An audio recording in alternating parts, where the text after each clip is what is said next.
Yeah. Yeah. Yeah. So many lies that you hear from the net, they don't get her respect. She reporting the truth, not a check. You want an unbiased opinion straight from the chest, not a bit of complex or someone here for a check. Tune in, these are thoughts from a lawyer on a mission who goes so hard it's like she works on commission. Trolls in the comments might say she tripping cause they lack the knowledge. They don't know they missing. Got a couple current events that you like. Wanna know about law from the eyes.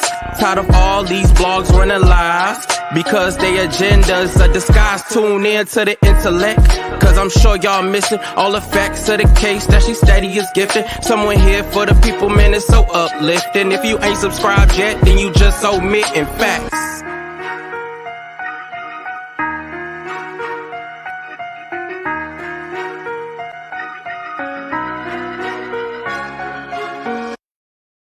Hello, everyone. It is Pam Esquire, also known as Your Law Intellect. Welcome, everyone. Please hit that like button on your way in if you like the channel, of course, and subscribe to the channel if you have not done so already. It's time to make a commitment. Stop just coming over here viewing, making the viewership high, but not subscribing. We appreciate it. We are here today to talk about the YSL Who Said It. And if you guys don't know what I'm talking about, go to my previous videos, of which we have not been covering the entire trial, as some people have done an excellent job of doing on YouTube.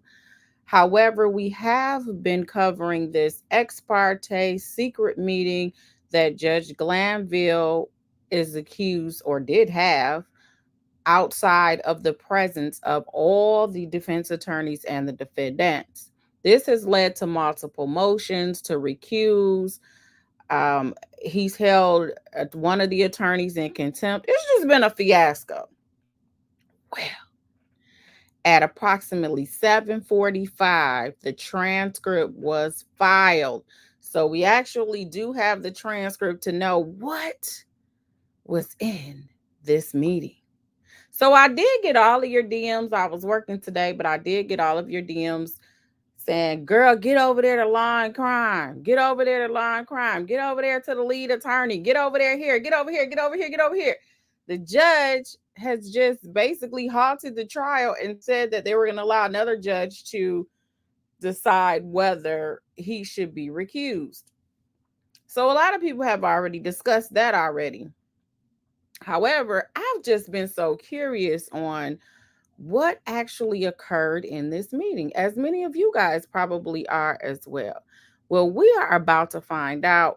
I'm not going to wait too long. Some people are just going to have to hit that good replay and go back to the beginning, because this transcript is over 50 pages long. You heard me. It was a long meeting. So I know I was about 3 minutes late, but apparently that's similar. It was longer than that when they were late at the YSL trial, when everybody was there around 9 o'clock, and then the meeting, they didn't start till 11:30 because of this secret meeting. And while they were waiting in the hallway, it's supposed to be allegedly when the defense attorneys found out that this secret meeting was occurring. So, like I said, hit the like button, and we're going to get into it in just a minute.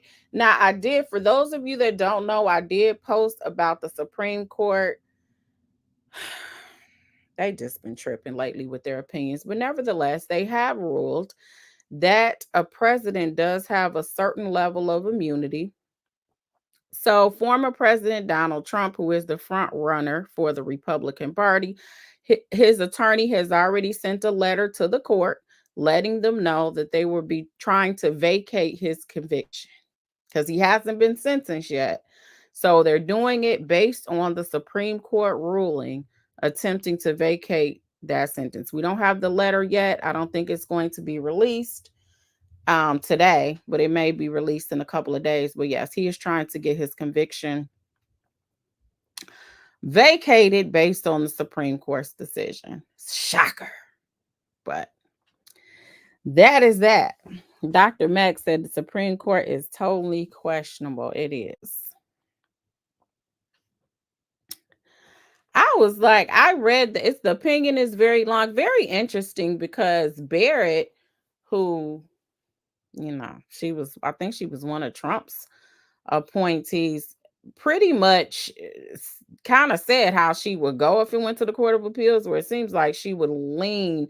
She does believe there's a level of immunity for Trump, but when it comes to certain things that Trump is alleged to have done, she does think it was private and personal, which does not have immunity. Mom's the Boss said, "Thank you, Pam, for the true legal law. Thank you so much for watching me. I appreciate that." Nate said, "I am sick of the Supreme Clucks." Well, it may be time to expand the Supreme Court, because now it does appear as if it is political. And one thing about the judicial system is that's what we're not supposed to be. That's the total opposite of what the judicial system stands for. And now we're to a point where we pretty much know how they're going to rule. It's right down the lines of liberal, conservative. It's literally right down the line. So, yeah. Didn't mind. Hold on 1 second. My computer dies. Hold on. Let me see.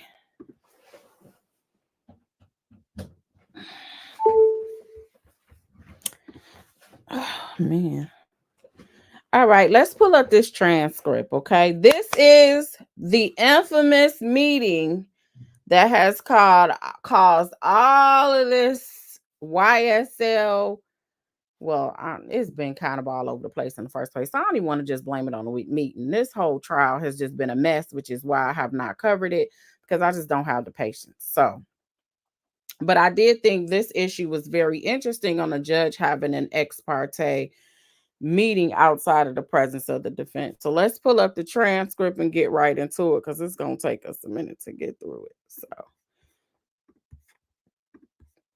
this is the transcript of the ex parte hearing in the chambers of the Honorable Earl D. Glandville, which occurred on June 10th, 2024. So we had the ex parte hearing. It began at 9:30 a.m. Present in chambers was Judge Glanville, the Assistant DA Love, and Attorney Kayla Bumpus, who was the one that represented Copeland, the court reporter, and there were two investigators. So then the court reporter said, "Okay, I'm ready when you are." And Ms. Love says, "Thank you. The concern that we wanted to bring to the court's attention as the state was twofold.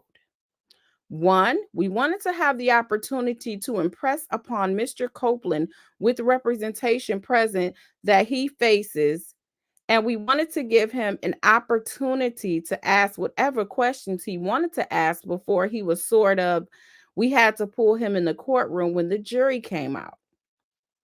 The second concern that I have is I wanted to bring to the court's attention, in line with the concern that I expressed on the record on Friday. I don't know what advice counsel may have offered or may be offering. That is their right and their business." That's true. I don't know why she would even ask that, but as it relates to testifying, however, I do not believe that criminal exposure is a concern. That is, which interest is being spoken about and protected. Mr. Melnick, so that is Mr. Copeland or Woody's original attorney. Remember, Ms. Bumpus came in as a favor just to fill in for Mr. Melnick. I guess that could not be there. Mr. Melnick relayed to Ms. Hilton, who is another ADA, on Friday that he had never heard of the statute 24-5-507. And on Friday, he sent an email. I don't know if he intentionally copied Mr. Steele and Mr. Shirt.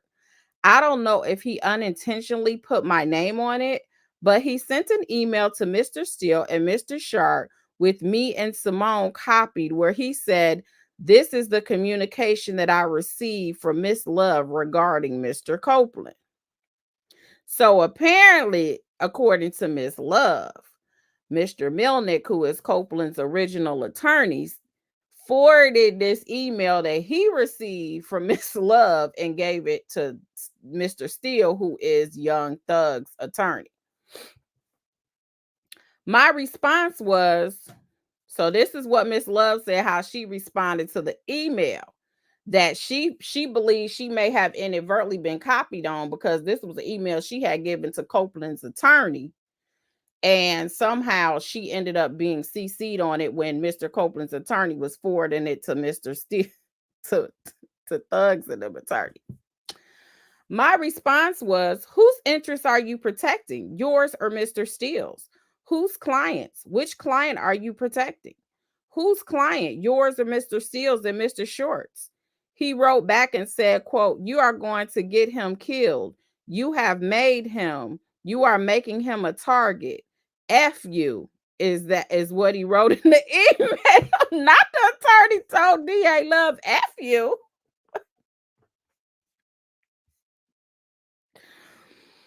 Whoa.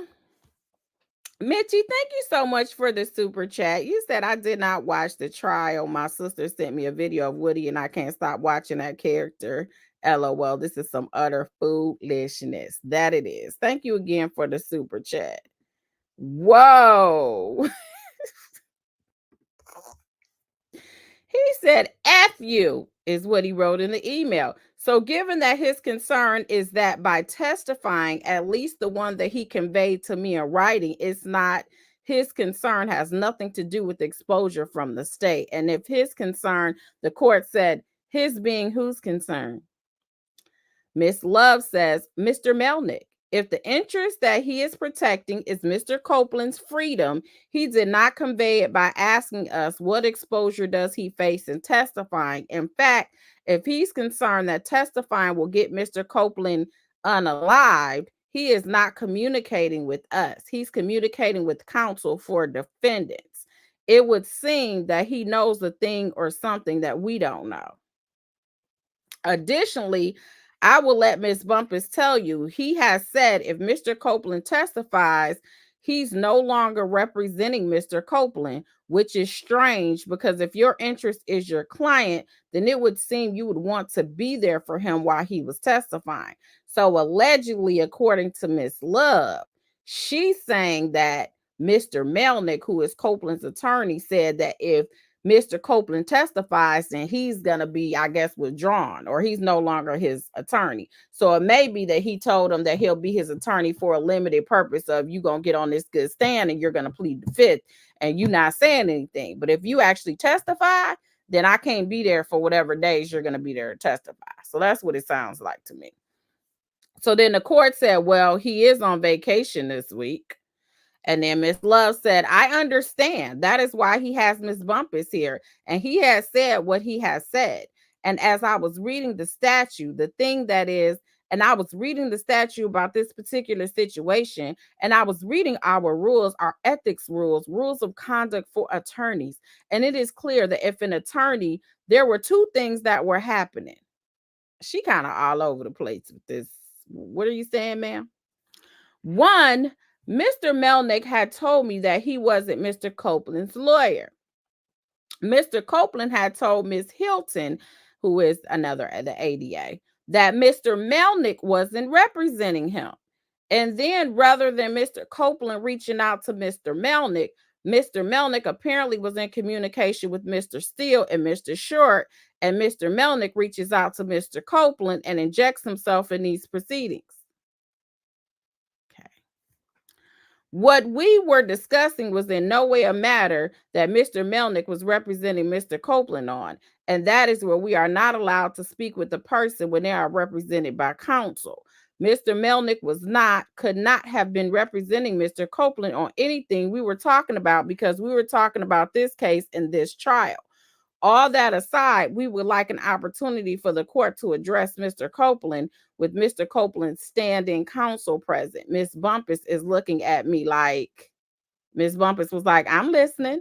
So I don't know how she was looking at Miss Love. She's like, Miss Bumpus is looking at me like, Miss Bumpus said, I'm listening.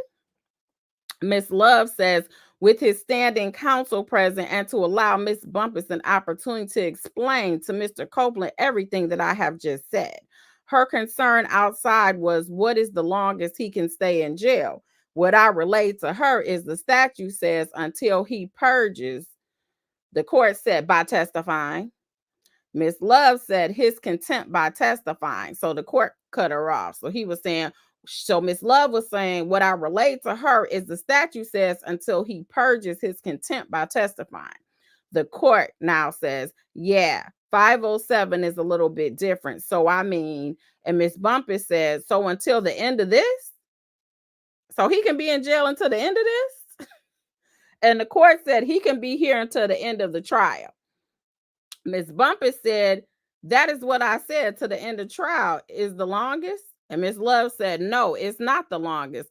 Even after a grand jury, if a person has been subpoenaed to testify before the grand jury, and even after the grand jury has, convened, has left, that person can stay in until that person purges himself of contempt by testifying.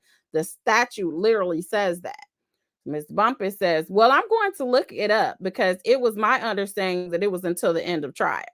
So so that is something that actually did come up in one of the affidavits that was presented, that it was alleged that in this meeting that they were saying that Mr. Copeland can stay in jail. He was like, oh, if the trial lasts 2 years, that's cool. If I got to stay in jail for 2 years, I'll stay in jail for the 2 years. But then he was told it can be longer than that. And that's supposed to be kind of what persuaded him or swayed him some, allegedly, according to these affidavits and these motions. So Miss Love says, nope, here it is. Literally the words of the statute. So she pulls up the statute. Here it is. So the court says he could be in there a while. Let's put it that way. Either way. Miss Bumpus said, I just want to be able to give him, and the court says, I know. It's kind of the statute says, that you purge, but I can't keep him in there indefinitely. I've got to kind of, then Miss Bumpus says, right, that is all I want to know. And the court says, the whole thing is that he has the keys to his own freedom. And that freedom is if he just gives his testimony, then he's purged it. So basically the court says if you give his testimony, just like kind of like what he said with Mr. Steele that we went over when Mr. Steele was held in contempt, and he was like, if you just tell me who told you about this secret meeting, then you won't, your contempt is purged, and then you won't be in contempt anymore. So the judge is saying all he has to do is testify, and then he don't have to worry about how long he's going to be in jail. Just testify.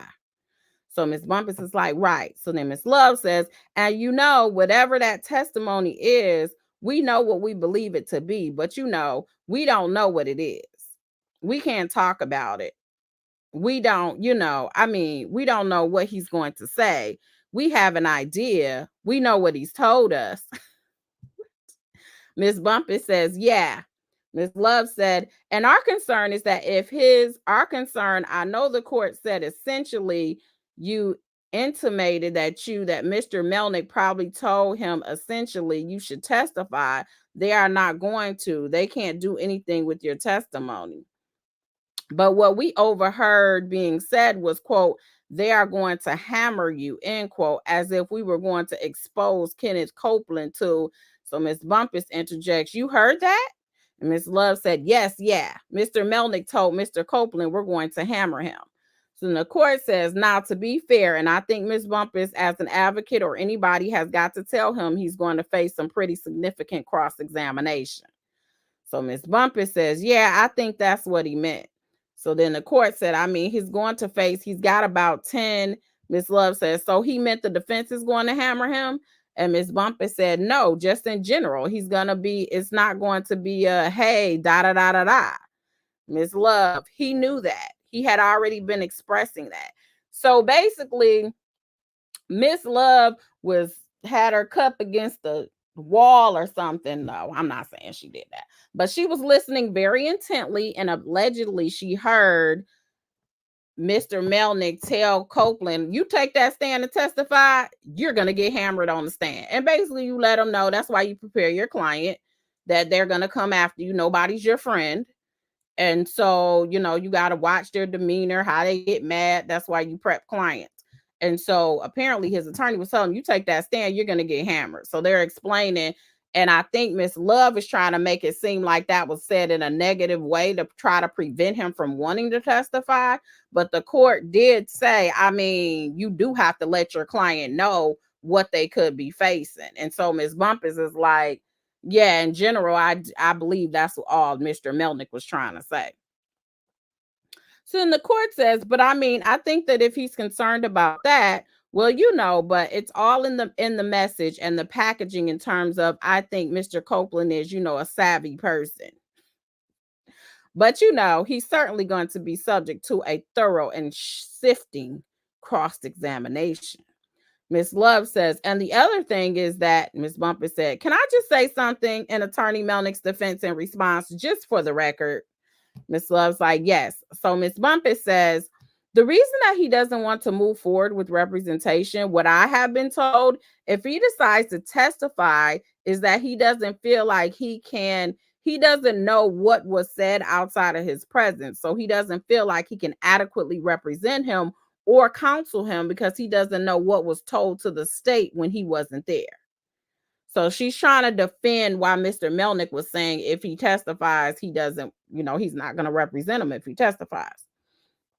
So Miss Love says, but the thing is that the only thing that he should be concerned about is the criminal exposure or the exposure that Kenneth Copeland has criminally. And there is nothing.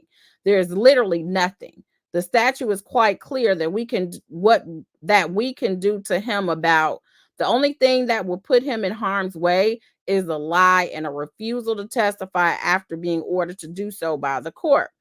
And by a lie, we don't mean like, oh, I think you lying. It would have to be, something obvious, because we can always impeach. But if he literally perjures himself, that's something different. We can't help that. We can't control that.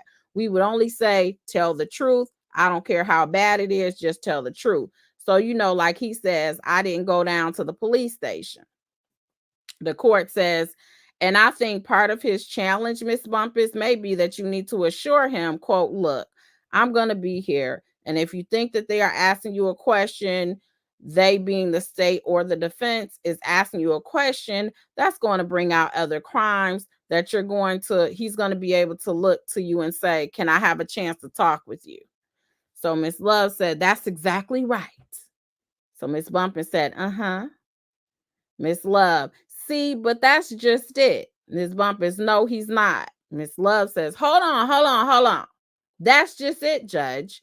The problem is that there's been an assertion that people are representing, and I'm not talking about you. Miss Bumpus say, yeah. Miss Love continues. There's been an assertion that people are representing that their biggest concern is his best interest, and then they are just not here. And Miss Bumpus is saying she's not in a position to do that. Miss Bumpus said, no, I'm not saying I'm not in a position. I'm saying that the agreement between Mr. Copeland and Melnick, who I'm standing in for, is that if he chooses to testify, I'm to get him to sign this paper that says that then discharges Melnick as his rep. That's their agreement. I can't do nothing about that. So Miss Bumpus is like, listen, I'm just a stand-in. My homeboy called me and said, hey, are you available on this day? You've represented Copeland in the past. Do you think he could stand in? He's supposed to just plead the fifth. And, I don't think he's going to testify. He doesn't plan on testifying. So you don't even have to really be there.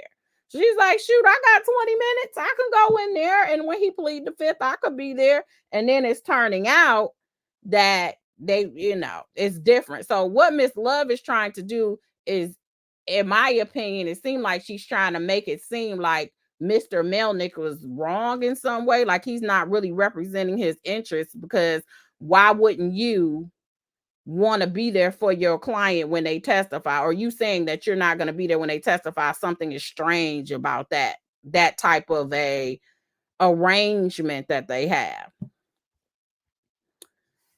So Miss Love says, that sounds weird.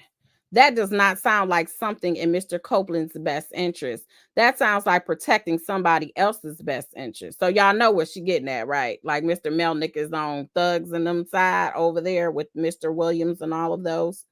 That sounds like protecting somebody else's best interest. Quote, if you talk, I can't, I ain't going to, I'm not going to represent you. I don't even know what to do with that. I could totally see her saying that too. Like, I don't even know what to do with that. I don't even know. So then Miss Bumper said, well, listen, he said he does not know what was said. Miss Bumper's like, listen, lady, I'm just relaying what was told to me, and I'm just a fill-in, okay?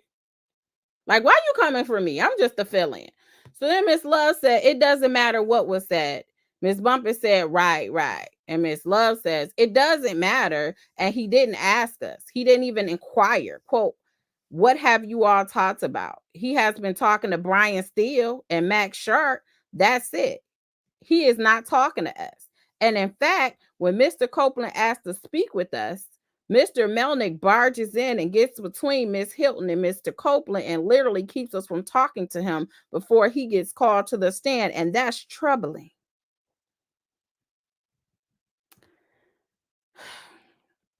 So again, Mr. Melnick basically, according to Miss Bumpus, he doesn't know much about what the conversation, what this interview was. Because if you guys don't know, Woody gave a whole interview with the police. And so that's why he is like considered one of their star witnesses. He was spilling his guts in this interview. Now, of course, he's saying a lot of it wasn't true. It was all a lie. But nevertheless, Mr. Melnick is like, I don't know what he told the police. So I'm not in a position to represent him adequately, is why was just going to represent him for a limited purpose, I guess, of going and pleading the fifth. And so it sounds like Ms. Love is making it, but he never even asked us as the prosecution what we're going to ask him. He didn't inquire to us about it, but he's over there talking to Thug's lawyer. He's over there talking to Mr. Steele and Mr. Sharp, but he didn't come to the prosecution and say, like, what you guys going to inquire, about my client when he gets on the stand.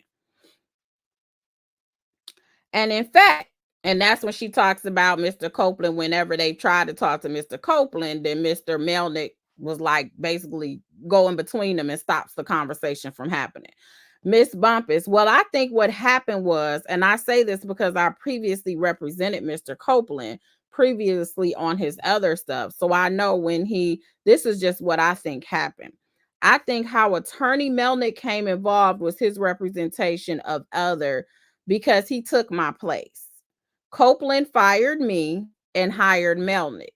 And then this came about. And I think so at the beginning, Melnick was representing him. And then Miss Love cuts her off in his criminal matter that he had, but that's resolved. So Miss Bumpus comes in. But when this case started, Melnick called me and told me that he was representing him as a witness at the beginning. I can assert that. Miss Love says Melnick was never in life. And Miss Bumpus comes in. This is 2 years ago. So Miss Love says Melnick didn't. As a matter of fact, less than 2 years ago, when Copeland was sitting in jail for something else he had done, Melnick said, quote, I don't represent him, end quote. He told me I don't represent him. And people were in the room. He was on speaker. He told me he didn't represent him. Now, he ultimately did come about and represent him. But when we were trying to get, I guess, Miss Bumpus says something, yeah. Miss Love says, Copeland was like, he's not my lawyer. I don't have a lawyer. He's not my lawyer. And then Miss Bumpus, are you talking about recently? Miss Love. So recently, Copeland said that Melnick was not his lawyer. Miss Bumpus, right. Miss Love says when Copeland was in jail, Melnick told me he wasn't his lawyer. But our understanding was that Melnick was his lawyer for those criminal charges. And so the person that came in and argued, or at least stood in for him on his bond and then on his subsequent plea, was Melnick. But I don't know whose interest he would be representing when he's not talking to us about what we've spoken to Copeland about. He could ask us and we would tell him, So I don't know why he would withdraw his representation of him. If his interest is Kenneth Copeland, then why would you pull out? And the court said that doesn't make sense. Miss Love says, at the point where he would face the most peril, if that is his concern. If his concern is, quote, I don't know what they talked about, so I don't know what, end quote, the court. And I thought that Miss Hilton had a list of questions for Mr. Copeland anyway. So Miss Love says she did. Then the court says, well, how come you all can't? And Miss Love interjects again, cuts the court off. He didn't ask to see those. He didn't. And not only that, the court comes in, well, can't you all share that with Miss Bumpus? Now they're talking about these questions that I guess Miss Hilton had already prepared that they're going to ask Mr. Copeland. Miss Love says, well, Miss Hilton has already shared it with Mr. Copeland, and we certainly will share it generally speaking. Miss Bumpus said, can I read this email that Melnick sent me? I don't know if this will help you understand what he is saying. It says, so this is the email that she got from Melnick, I guess, when she was probably asked to step in on his behalf. I know she like, why did I come in on this case? Because I know she does criminal law. I think she does personal injury as well. But this is a mess. Now she all caught up in all of this, and she was just trying to help a fellow brother counsel. That's all she was trying to do. So now she's reading the email that she got from Mr. Melnick. It says, hey, Kayla, I wasn't able to see Kenneth today. He went on Saturday and tried to talk to him before his flights, but I have talked to his family. So at first, Kenneth was going to testify, but has now decided to take the fifth. He may change his mind on Monday. If he does, then he's agreed to discharge me as his attorney. This isn't out of bad feelings, but I was not present when he met with the DA's office, so I can't really help him with his testimony. And then he gave me the discharge and told me that if he decides to testify, then he's to sign this. So the email, so Miss Bumpus pulls up the email that shows what the agreement was that Mr. Melnick had with Mr. Copeland. So instead of generally speaking about it, as she's done earlier in this conversation, she's pulled up the actual email that she got from Mr. Melnick, and she's like reading it verbatim.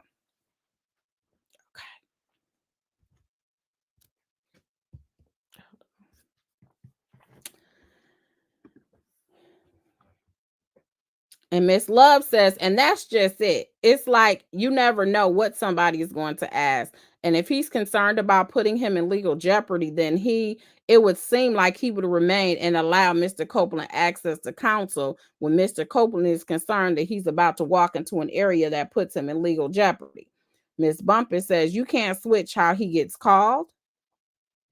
Miss Love says, see, that's not in Mr. Copeland's best interest. That's in the defendant's best interest. When you say switch and how he gets called, what does that have to do with anything?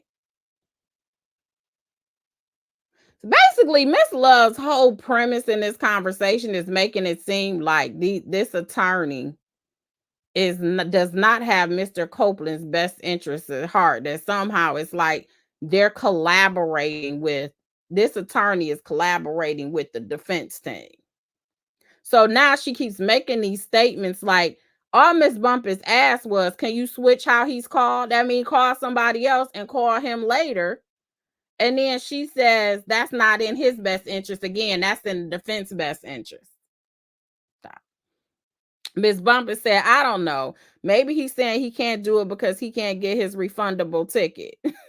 Miss Love said, that is not what he said in that email to you. And that is not what he relayed to the court. And his concerns have nothing to do with. So the court said he was very much, Miss Bumpus said, I tried to go back and watch as much as I could.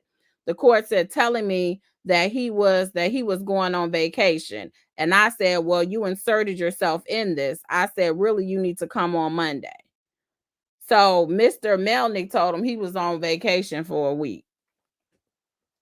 So Miss Love says, so he can't force Mr. Copeland to discharge him just because Mr. Copeland decides to testify.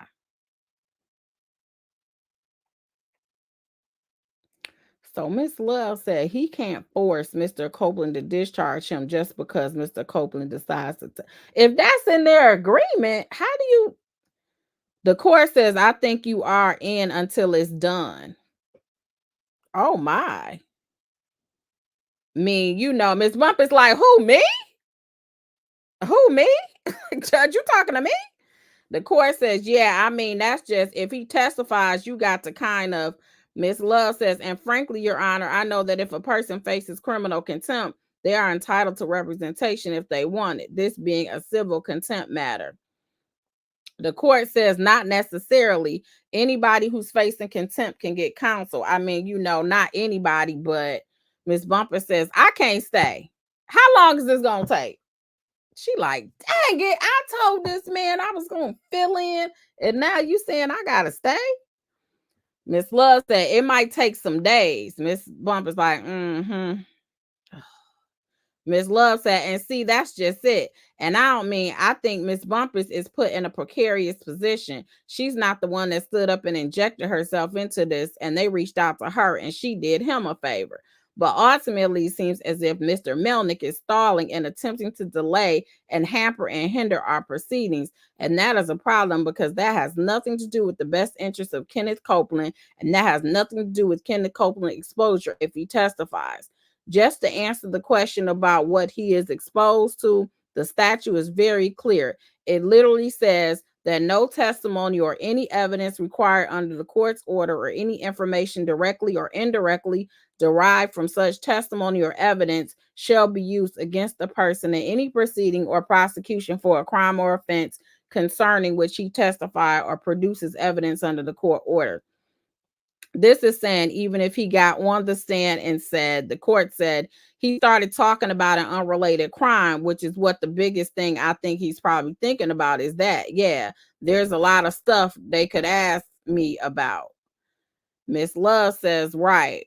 The court says that is not known to a lot of people, and that, he could also invoke his Fifth Amendment with the advice of counsel if it has some other particular crime. But Miss Love interrupts. But even that, we wouldn't even, the court comes back, even that, he still have to testify.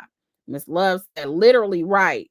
The saw lays, the court says, yeah, I mean, anything he testifies to. I know the court reporter was like, can y'all talk one at a time? Can you go first and you go second? Because this is all this overlapping and you cutting me off and finishing your sentence on the next line is a lot. So Miss Bumper say, okay. And then about the delay or stall, isn't it true or is it not true that he had a leave filed since December? Ms. Love said, we have nothing to do with any of that. He injected himself into this. So I guess Mr. Melnick must have put in leave on his cases that he was, because that's what they do in Fulton County when they have pre-planned vacations. Ms. Love says, we have nothing to do with that, any of that. He injected himself into this.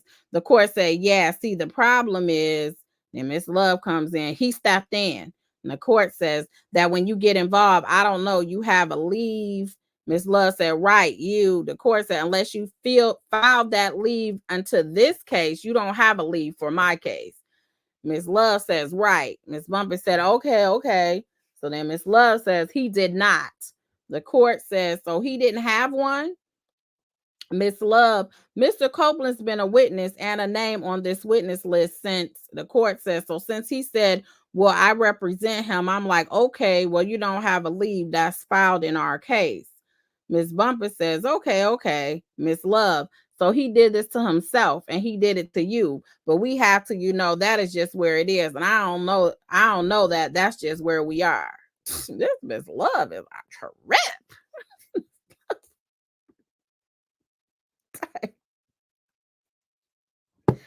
That is the moral of the story.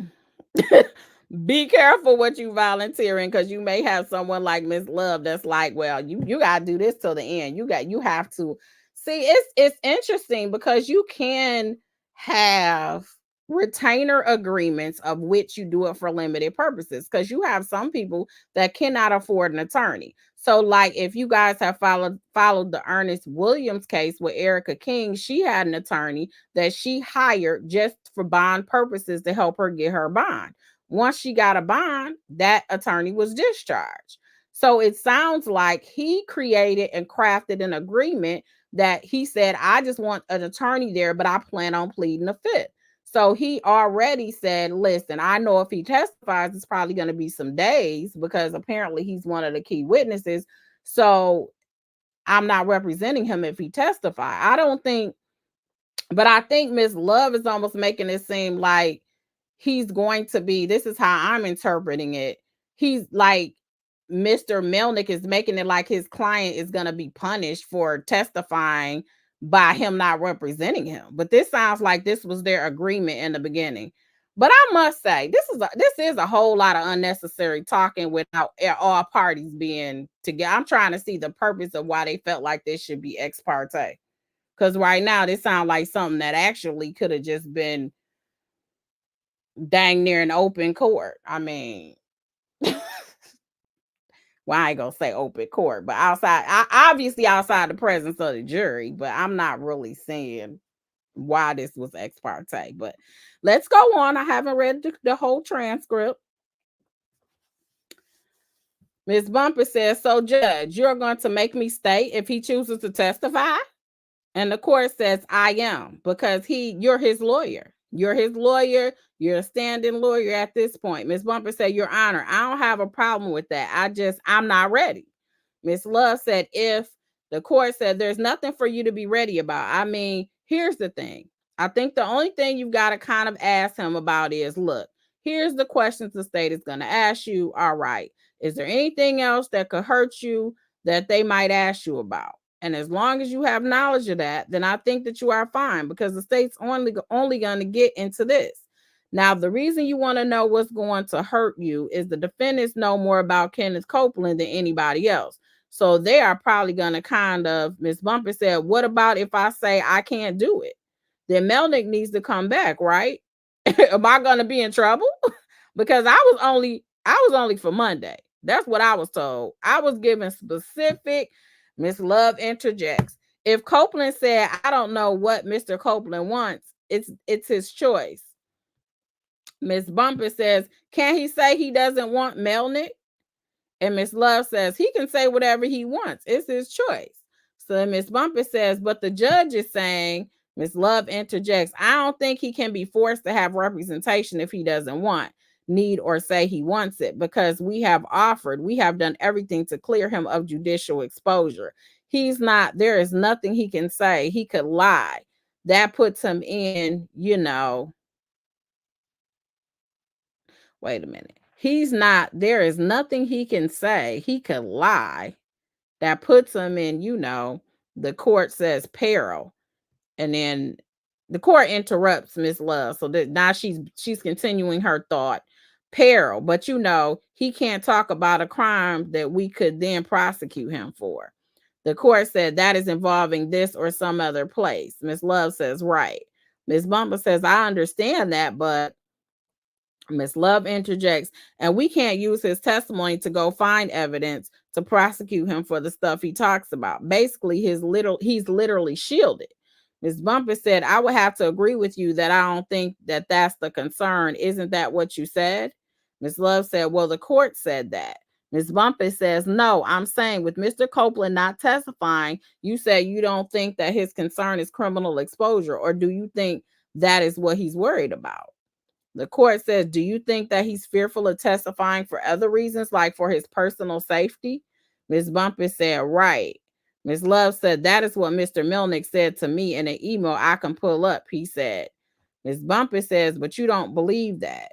Ms. Love said, you are going to get him unalive. That's what he said. We ain't gonna unalive him.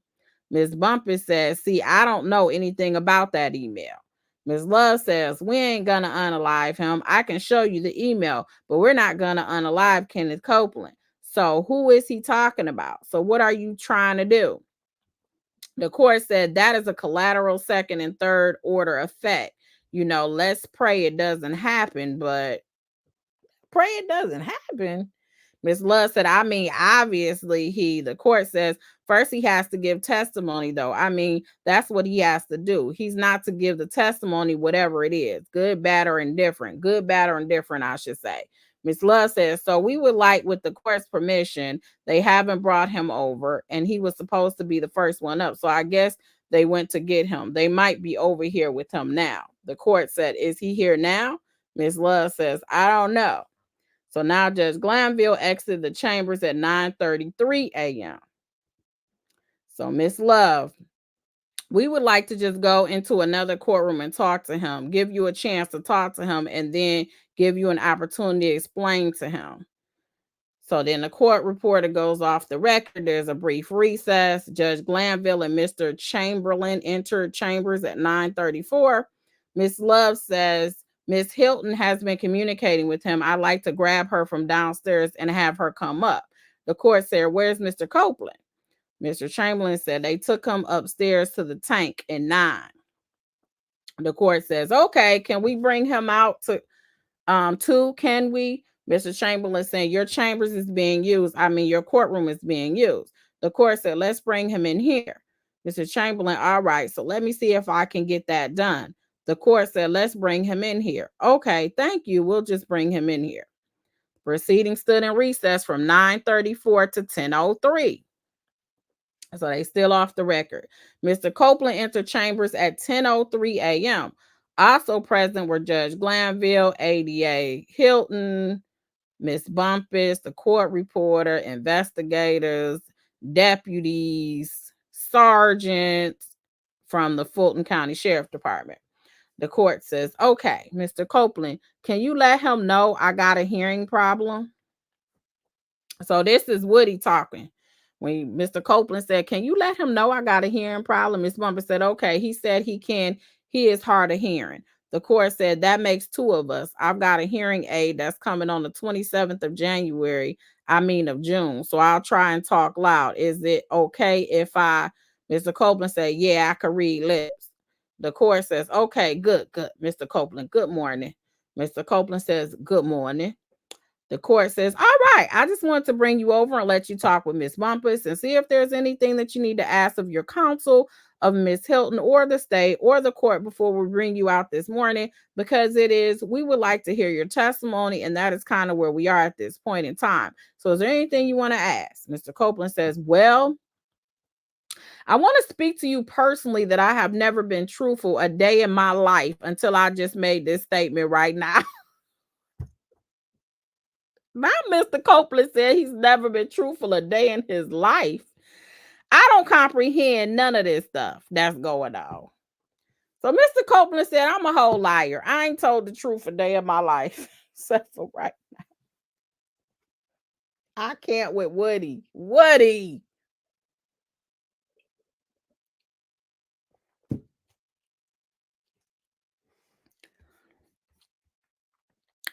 said he a certified liar, okay?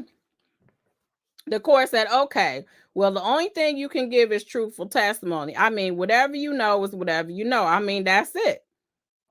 Ms. Hilton said, and what we'll say, and Mr. Copeland and I, we have talked about this. I'm not sure what your concerns are, what concerns that you expressed to Mr. Melnick last week. But if any of your concerns deal with being locked up for anything, you can't, there's nothing that can happen. The feds, Ms. Bumpus interrupts. Well, that's not. Ms. Hilton says it is true.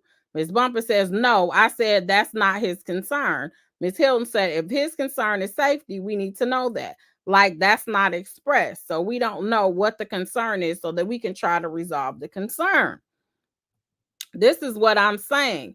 Mr. Copeland and I have had conversations before. I understand some of his concerns is potential criminal liability, hence why we gave you immunity. The federal statute of limitations, done. The state statute of limitations, done.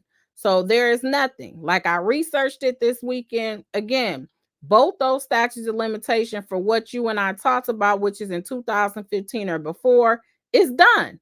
You cannot be prosecuted for anything you testify federally or statewide. Immune, period. So if that is the concern, there is none because you cannot be prosecuted. The federal statute of limitation is 5 years. So anything in 2015, 5 years would have been in 2020. Anything statewide is 4 years. It would have been in 2019. Finished. Next concern, what may happen in the street? You know what we have talked about, what we can do as far as living and all of that. We have had those conversations. So I'm trying to express to you, we do not want you locked up. I don't know how many times I got to tell you that to you, what I've got to say to you. We do not want you sitting in the cab or whenever they got you because of this. I know you wanted to talk to me on Friday before you walked into court. We weren't able to talk. If you still want to talk with or without Miss Bumpus, I'm here, but we do not want you in custody. You will not. This order, I don't know if you kept your copy of the order, but this order says you are immune from prosecution. Any of it. Literally, Judge, you might want to close your ears. If you confess to a murder on the stand, if we don't have any other independent evidence outside of what you say on the stand, you are immune from prosecution from what you say in court. So again, I don't know what was communicated to you on Friday. I have no idea. But what the state has assured you, which I have assured you in our private conversations with Mr. Long, as I'm saying in front of Miss Bumpus, as I told you, that is what this order says. The court says, and that is direct or cross-examination. Ms. Hilton says, and Ms. Hilton said, and that is direct or cross-examination. So the court says, so if you are worried about what the defendants may ask you, because you may know your business, but if they ask you about things that you might think you might have some liability with, you can't be prosecuted for any of those. Mr. Copeland, I got family members watching this trial, and I don't want my nephew and them to hear the things that I may be involved in and think it's okay. So he wants to be a role model to his nephews. He don't want to get on the stand and talk about all of the things that he has done. Ms. Hilton says, but I think that's a separate conversation you can have with them as an honest individual. Like, quote, look, nephews, I done lived the life that I don't want you to live. Don't go through what I've been through, end quote. But that's something you can have outside of being in jail, because that's a better conversation you can have with your nephews in person. But they shouldn't have to come to DeKalb County Jail because you're being held in contempt. You can have that conversation with your nephews tomorrow in person. You can have that conversation with them. You can have that conversation with anybody. You know what's coming up this weekend. Why are we in jail? What are we doing? Mr. Copeland said, but y'all did this intentionally. Ms. Hilton said, no, we did not. You and I had this conversation, Mr. Copeland, on Friday morning. Mr. Copeland said, you knew my child's birthday was next weekend. Ms. Hilton said, but what did I tell you? When we met with each other, I said to you, you asked me, what is the one thing that's going to get me in jail? Didn't you ask me that? And what was my response? Quote, if you plead the fifth, end quote. And that is exactly what you did on the stand. Mr. Copeland said, but what did I tell you before I got to that point? I told you the whole time Tuesday, Wednesday, Thursday, Ms. Hilton, but I told you we were giving you immunity. Mr. Copeland said that I was pleading the fifth. Ms. Hilton, no, you did not. Mr. Copeland said, I told you every day I was pleading the fifth. Ms. Hilton said, no, you did not. And we told you. Mr. Copeland said, I told you my concern. Ms. Hilton said, and we said we would give you immunity.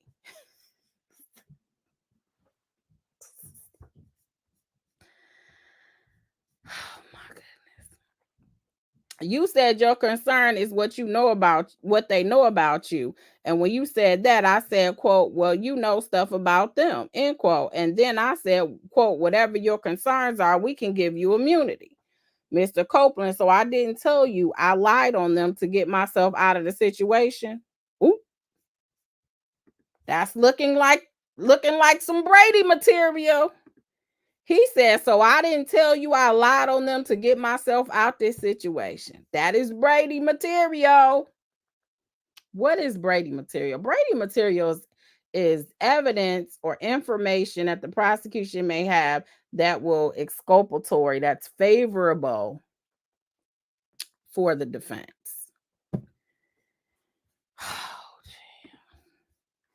Mr. Copeland said, so I didn't tell you I lied on them to get myself out of trouble. Ms. Hilton said, you said you were a liar. That's what you said. You said you were a liar. Ms. Bumper said, was this recorded? Ms. Hilton said, no. Ms. Bumper said, and did he ever say that Melnick was his attorney? Ms. Hilton said, no. This week when we first met you in the car on Friday, we asked you, quote, is Mr. Melnick your attorney? You said, he's not my attorney. I haven't even talked to him. Mr. Copeland said, no, I never said he's not my attorney. I said, I haven't talked to him. So now he's saying he told them he had an attorney, which means they were still talking to him knowing he had an attorney. according to Mr. Copeland. Ms. Hilton said, you said he's not your attorney. You haven't talked to him. Then we continue to have a conversation. At no point did you ever say to us, quote, hey, I want Mr. Melnick here. Hey, put Mr. Melnick on the phone. Mr. Copeland said, you didn't make me feel like I needed him. Ms. Hilton said, but if you needed him, we would have said, if you would have needed Mr. Melnick, we would have said to you, okay, you call him. So, I mean, that is our position. We don't want you in jail. We just want you to be able to purge yourself by testifying. Whatever your truth is what your truth is. But you've got to answer the questions. We believe that whatever your truth is what your truth is. We know what you said before. I don't know what you're going to say on the stand, but what we know is pleading the fifth is going to keep you in custody. That's what I know. Now, how you answer the question is how you answer the questions. I know what you said before, and I know what you said later. I mean, I know what you said before, and I don't know what you are going to say on the stand because you and I never went into full detail about any of it. But what I don't want is you to be sitting here in custody. Mr. Copeland said, you did it. Like, how you saying you don't want me in custody, but you the one got me in custody? Like, cut it out, lady. That's pretty much what he's saying. Ms. Hilton said, I did not do it. You did it by pleading the fifth. Mr. Copeland said, you told me before you went to the judge with whatever the thing called you went to him with, you told me that I can't. When I'm asked a question, I can say I don't recall or I don't know. You told me that if I plead the fifth, I mean something. Why would I plead the fifth to something I ain't do?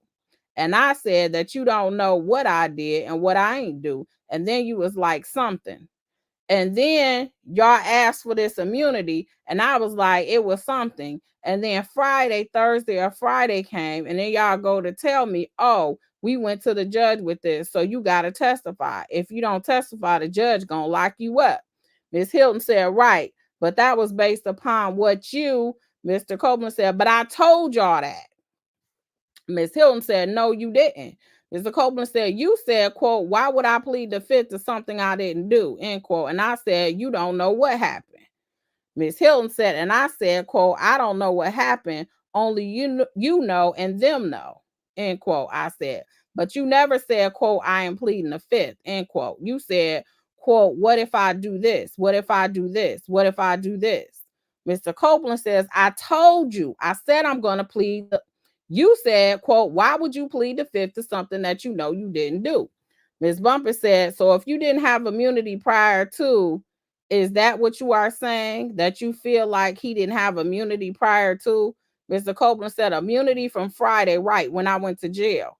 Ms. Hilton said the immunity only came after Mr. Melnick. Ms. Bumper said, hold on. Ms. Hilton said the immunity came after Mr. Melnick sent us an email saying my client is pleading the fifth. That was on Thursday evening at 6:00. Ms. Bumper said, okay.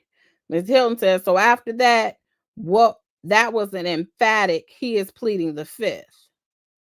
Ms. Bumper said, uh-huh. And Ms. Hilton said, we came and we got this signed. And Ms. Bumper said, uh-huh. Ms. Hilton, and then Friday morning came. Ms. Bumper's okay. Ms. Hilton said, so between Friday evening, Mr. Melnick reached out to us, said he represents him. He's pleading the fifth. Ms. Bumper said, okay. And when was the last time you talked to him before Melnick got involved? Ms. Hilton said, we talked to him earlier that day on Thursday. Ms. Bumper said, okay. And then how did Mr. Copeland said, he called me. Ms. Bumper said, okay, I was just trying to get a timeline. Ms. Hilton said, sure, right. So we have been talking since last Friday. So I met with Mr. Copeland last Friday, I think out in the neighborhood. Then he came on Tuesday for court. We talked briefly on Tuesday, and then on Wednesday he came. Mr. Copeland said Thursday. Ms. Hilton said, no, I think he only came 2 days. So it had to be Wednesday and Thursday he came. It wasn't Tuesday. It was Wednesday and Thursday he came. And then on Thursday, once we left, is when Mr. Melnick reached out to us and said, quote, my client is pleading the fifth, end quote. And at that point is when we went the next morning and got the immunity motion. And then we spoke on Friday morning. I handed Mr. Copeland this agreement and let him know that he was immunity and that anything he says we can't use. And then Mr. Melnick came, and then we had court. Ms. Bumper said, so you are pretty much saying you didn't ask for this. Mr. Copeland said, I didn't. Ms. Hilton said, but we gave it. He doesn't have to ask for it. So basically, Mr. Copeland didn't ask for immunity. He was going to plead the fifth and let it be done, but then they just gave him immunity so he can testify. Ms. Bumpus said, I know. I mean, he's just saying. Ms. Hilton says, right, he doesn't have to ask for it, but to alleviate whatever his concerns were, we gave him immunity. He didn't have to ask for it. Ms. Bumpus said, so if he wouldn't have had this, I'm just saying this so he can understand it. I'm walking him through. Ms. Hilton said, Ms. Bumpus said, would he still have had to testify or would he have been able to plead the fifth? That's what he's saying. Ms. Hilton said, if he did not have immunity? Ms. Bumpus said, yes. Ms. Hilton said, yes, he could plead the fifth. Mr. Copeland said, that's what Ms. Bumper said, that's what he's trying to say. He's trying to say he didn't ask for this. Ms. Hilton said, but he doesn't have to ask for it. Now that we have given it to him, because that's on us. So now that we have given it to him, it's an order. He can still choose if this is the road he wants to take, then he'll just stay in custody until the trial is over. And when we say the trial is over, every last defendant has been tried, not just these 6, the other ones too. That was in the affidavit too. So it sounds like whoever relayed this message to defense counsels, they pretty much knew exactly what was being said, because that was said that he was told that if Mr. Copeland did not testify, he would be in custody until not just the end of this trial, which would be 2 years, but all the defendants. And for those of you that follow the trial, you know it's like other defendants, some of them were severed. So it was about 5 of them, I believe, that they decided not to take pleas the other day. So they basically said, you're going to be here until everybody in this whole alleged RICO conspiracy, all of you guys are going to you're going to wait till all of them get tried before it's done. It's crazy. Oh man. Mr. Copeland said, I done did longer time. So he said, oh, you said how much time? Oh, I done did longer than that. Ms. Hilton said, all right, Mr. Copeland, I'm telling you that you are literally immune from prosecution from anything else you may say. That's that. So the choice is always up to you. But we wanted to put on the record, the state does not want you in custody. What the state would like you to do is purge yourself from. Mr. Copeland said, what purge yourself mean? Ms. Hilton said, meaning that you are no longer in custody, and the way that you purge yourself is to testify. That is kind of how it happens. And that is what the state wants you to do. We don't want you in custody. I can't say that any other different way, but we don't want you in custody. The only thing that's holding you is you refusing to testify.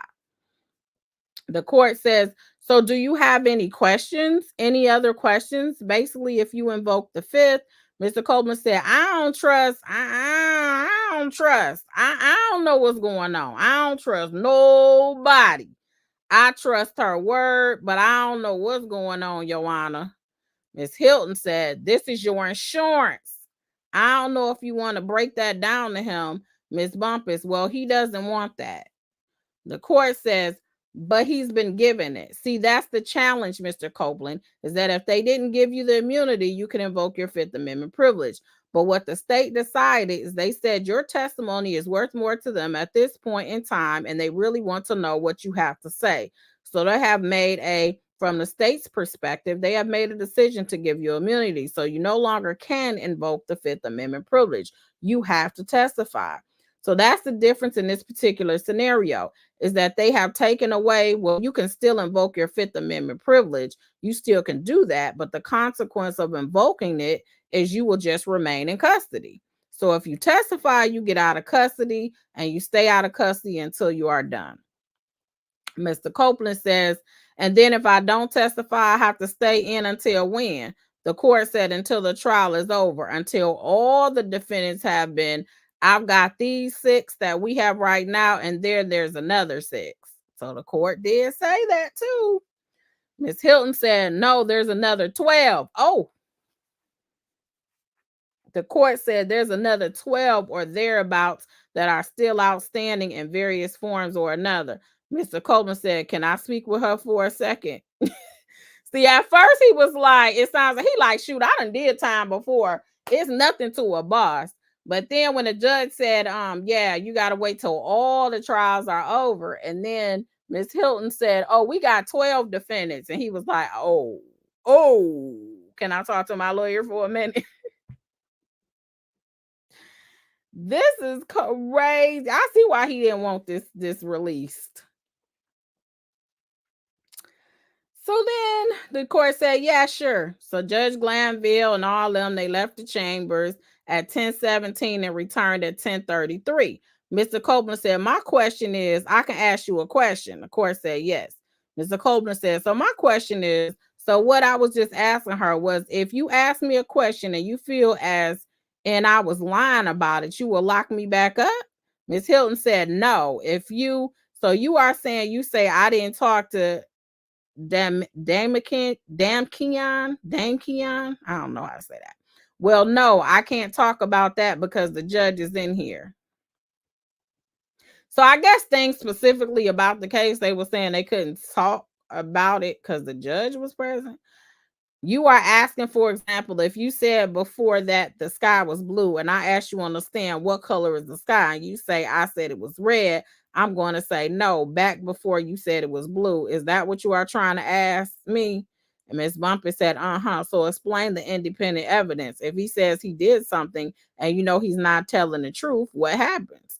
Ms. Hilton said, if he said he did something and he did not do that thing, Ms. Bumper said, if you believe he did not, so if you believe that he's lying about that, Ms. Hilton said, then no. If he admits to doing something on the stand, Ms. Bumper says, Ms. Hilton said, and did not do that thing.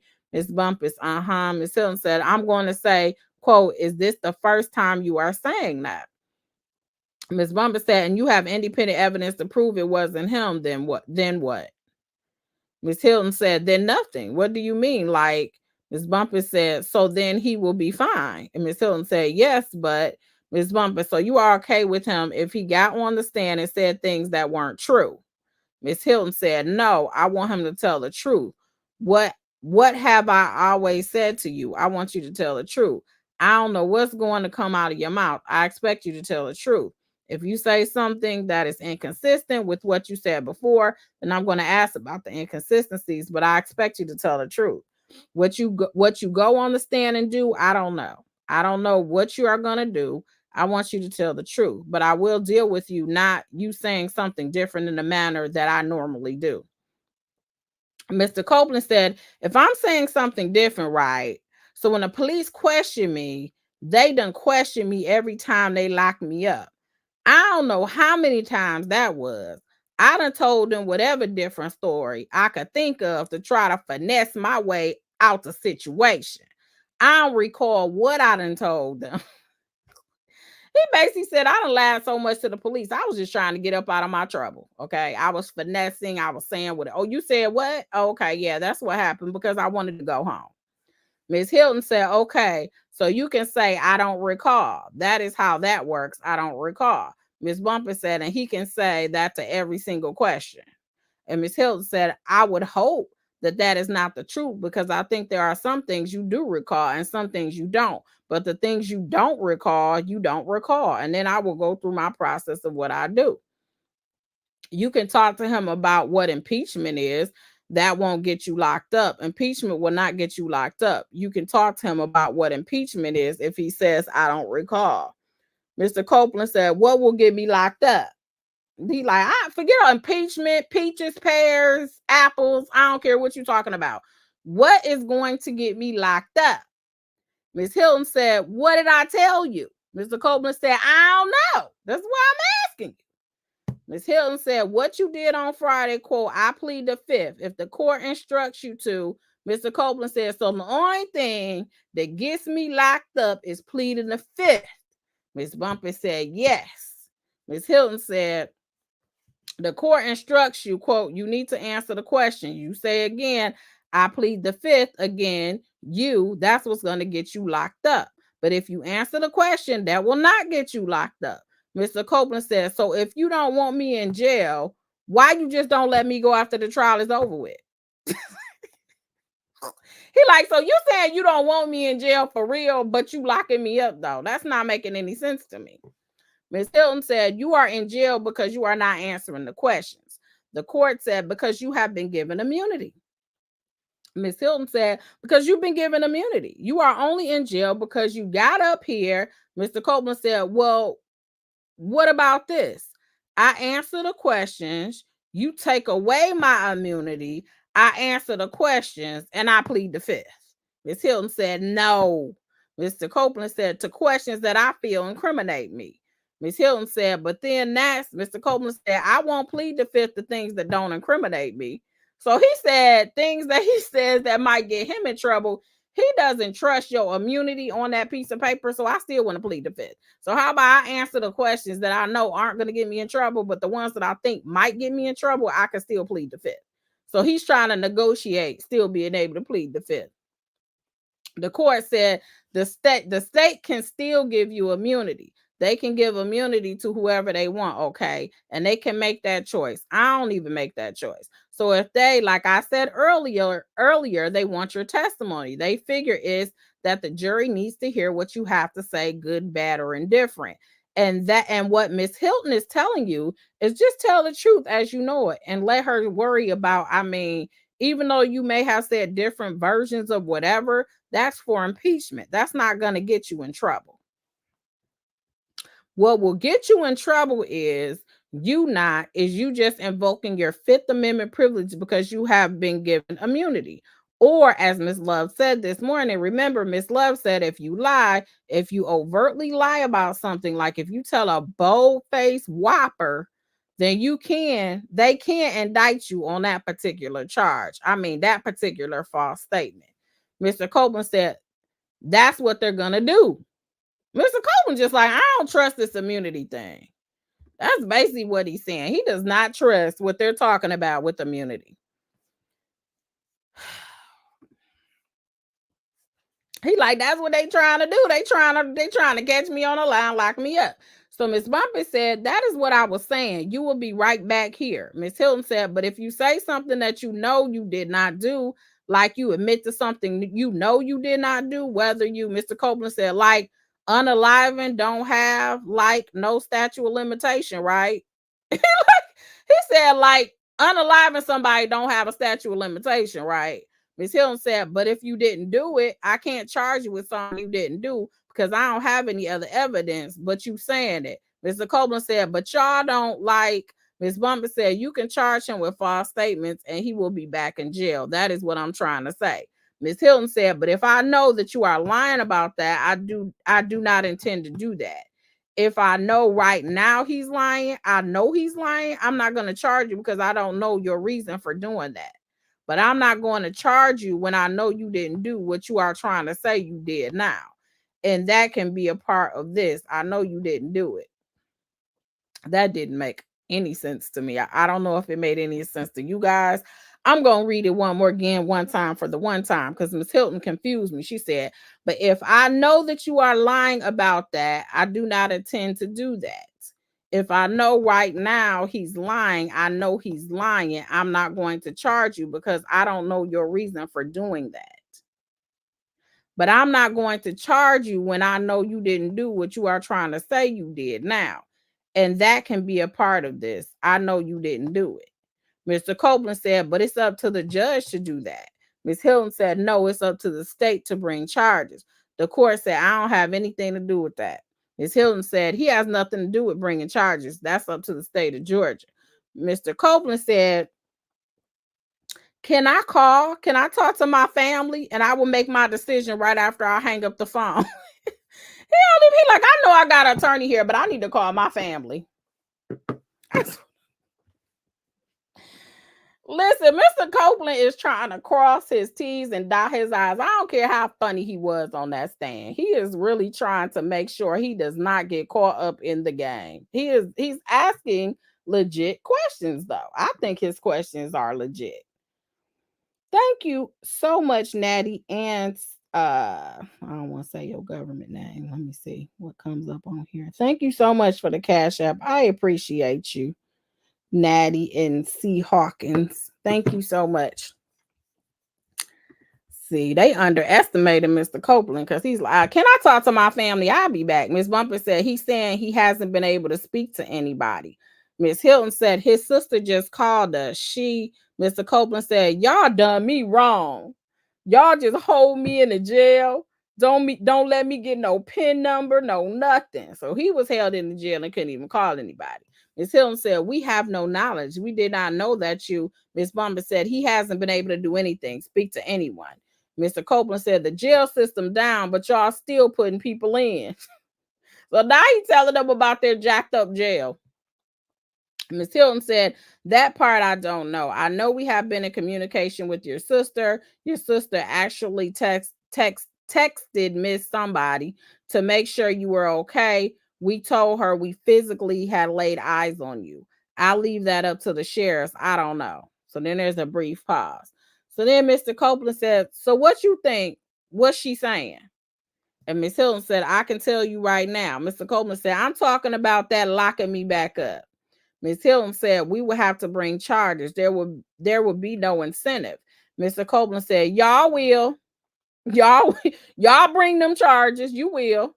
Ms. Hilton said, we've already had this discussion. Mr. Copeland said, look what you did to me. You waited until Friday and did this. I done told you every day before Friday came that I was pleading the fifth. Ms. Hilton said, no, you did not. As a matter of fact, the court said, Mr. Copeland, let's see if we can get beyond this, okay? Beyond what your concern is. You could have invoked the Fifth Amendment privilege. The state could have turned around and said, stop, had me go ahead and file that motion and given you immunity. It was going to me, they make that decision. They decided to make it on Friday. So even if you would have been more comfortable testifying and invoking your Fifth Amendment privilege, they could decide you as a witness, they want your testimony more than they do you invoking your Fifth Amendment privilege. So they give you immunity. They gave you immunity, so you got to testify truthfully as to what your knowledge of the particular incident is. So they could have done that anyway. Even if they put you on the stand, they could have said, stop, and gone ahead and given you immunity. They could have done that. Mr. Copeland said, so can I get it in some type of writing that if I was to testify that if she feels as in I lied about something that they won't lock me back up? Woody said, I don't trust nothing y'all saying. I'm going to need that in writing. You have to respect someone that wants it in writing. They want something to revert back to, something that they can rely on, something with a signature that memorializes the promises that were made. That's what he was saying he wanted from the state at this point.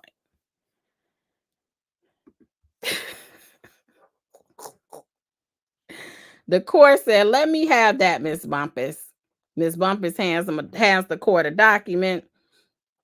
So then the court says, Mr. Copeland, on page 2 of the order, pursuant to OCGA 24-5-507, however, no testimony given by Kenneth Copeland as required under this order or any information directly or indirectly derived from the testimony of Kenneth Copeland given by Kenneth Copeland as required under this order shall be used against said Kenneth Copeland in any proceeding or prosecution for a crime or offense concerning which he testifies under this order.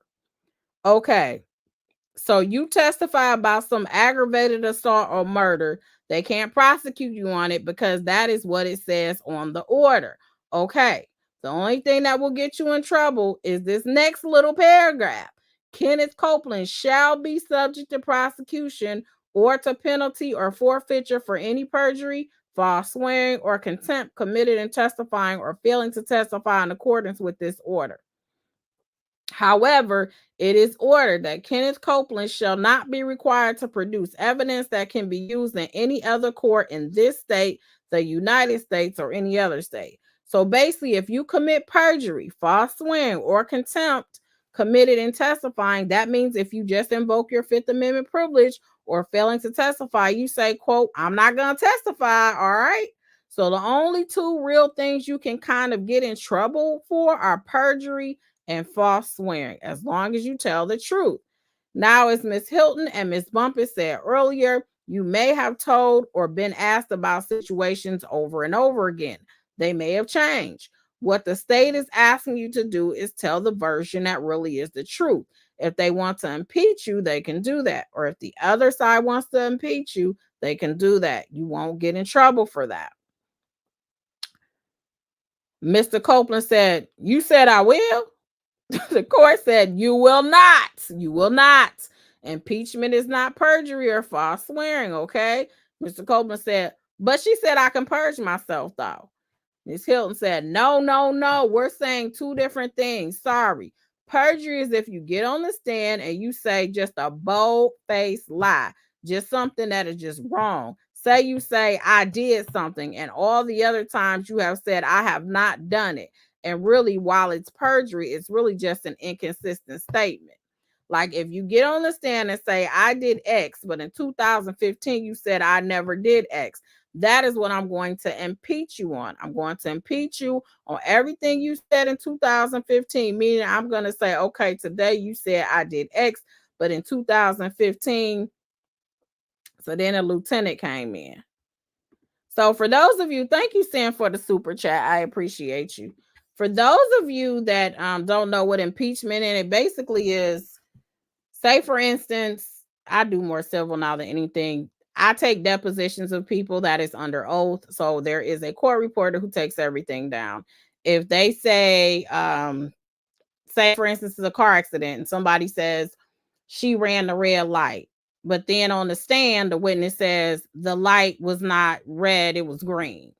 And I'm putting, so then I can pull up that transcript and say, do you recall that you made another statement before? They may say no. Okay, I'm about to show you this deposition transcript. You took a deposition, it was at our office, you came in, you were sworn in, you told you to tell the truth, nothing but the truth. You raised your right hand, you told the court reporter everything you said was truth. You said that you weren't under any medication or anything mentally that would prevent you from telling the truth. And what did you say on that day? Oh, I say I ran the red light. So impeaching is like it goes against your credibility on what you just said. So what she's trying to say is we may impeach you by prior inconsistent statements that you've made, but that's different than perjury. So you can go to jail for perjury, but impeachment, you're not going to go to jail for that. Thank you, a cut above Lady T, for becoming a member. Thank you, Black Rose. You said I'm gonna need something for this throat. Thank you for the super chat. I appreciate that. Onions under Sonia said, great reenactment. Thank you. Sir, not one day. You laugh. And thank you so much, Shelby, for the super chat. Pam, you're amazing. What up, though, from the 248? That's close enough to 313. What up, Shay Bay? Thank you so much for being a member for 1 month. Psych Doc, you said grown intellects. Thank you so much. And thank you, Frandrew and Crawford, for the super sticker. I appreciate that.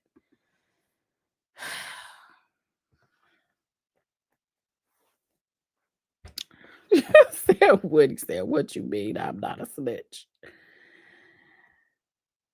Thank you, Lovejoy. Yes, it's over 900, almost 1,000 of you guys in here getting this transcript information. The who said it.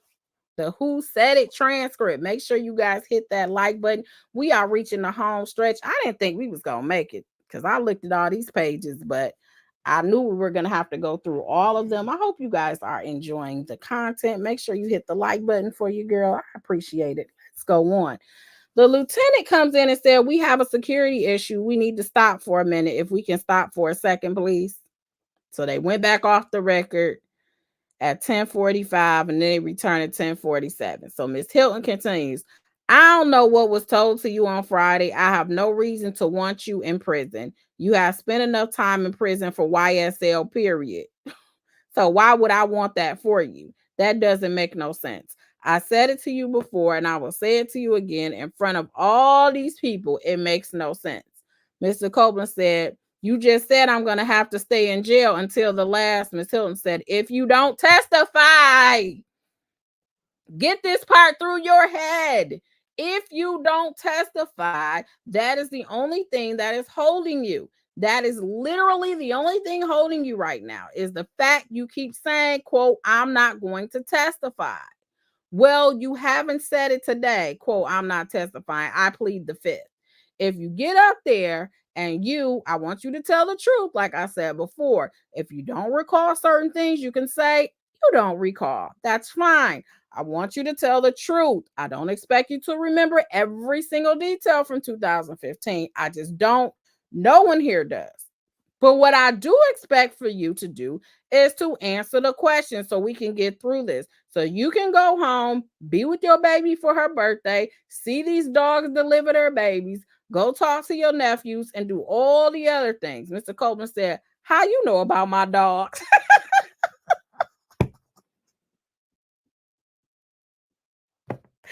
Mr. Copeland wants to know, wait, ADA, how you know that my dog's about to have puppies? He is picking up everything. Mr. Miss Hilton said, because you told me. Mr. Copeland was like, oh, okay. All right. He ain't remember telling her. He was like, okay. Miss Bumpy said, what's wrong? Mr. Copeland said, I'm stressing at another level. Like Miss Bumpy said, I mean, I'm saying, Mr. Copeland said, I'm weak, man. I'm not playing. I'm dead serious, man. Like Miss Hilton said, this is what our position is. We do not want him in custody. We want him to tell the truth. We want him to testify. That's what will get him out of jail. And you have to make, Miss Bumpy said, if he decides in 2 weeks he wants to testify, then what? Ms. Hilton said, if he wants to stay in jail for 2 weeks, then I don't know why you would want to stay in jail for 2 weeks. I have no idea. Ms. Bumper said, he just feel like he's under a lot of pressure right this second. Mr. Copeland said, even at the jail, they are just, you can't give me house arrest? He's trying to pick his punishment. He like, if I don't testify, could you not have me at the jail and just have me on house arrest for my contempt? Miss Hilton said, no, you can go home by taking a stand and testifying. That's what the court said, and come back tomorrow. Miss Hilton said, we keep on saying yet, but there is no crime. We keep on saying yet. I don't know who is telling you about a crime. There is no crime. You have done nothing wrong except for not. Mr. Copeland said, so why am I in jail then? You saying I ain't committed a crime, so why am I in jail?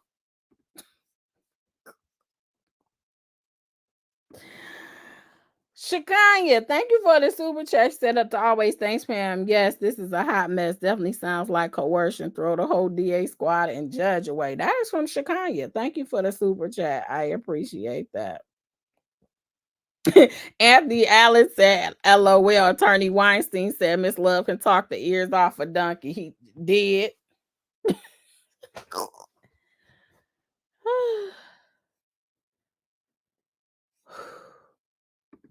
Woody is the only reason why I'm following this case. Pure entertainment. Yeah, I wasn't even following it either.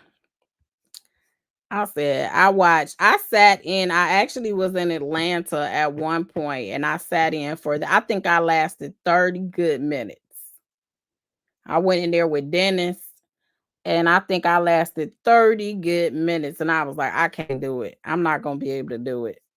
And I walked out, and that was it. And I called my ride. I was like, it's time for me to go. I can't do this case.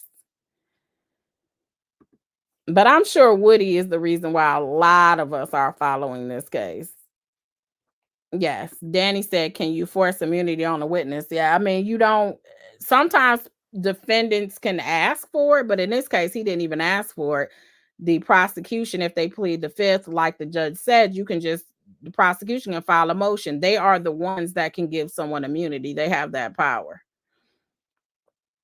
And so they can just and once they give you immunity, you can't plead the fifth because you have no reason you don't have a risk of self-incrimination because you're being immune for what you're saying directly or indirectly or any evidence derived from your testimony.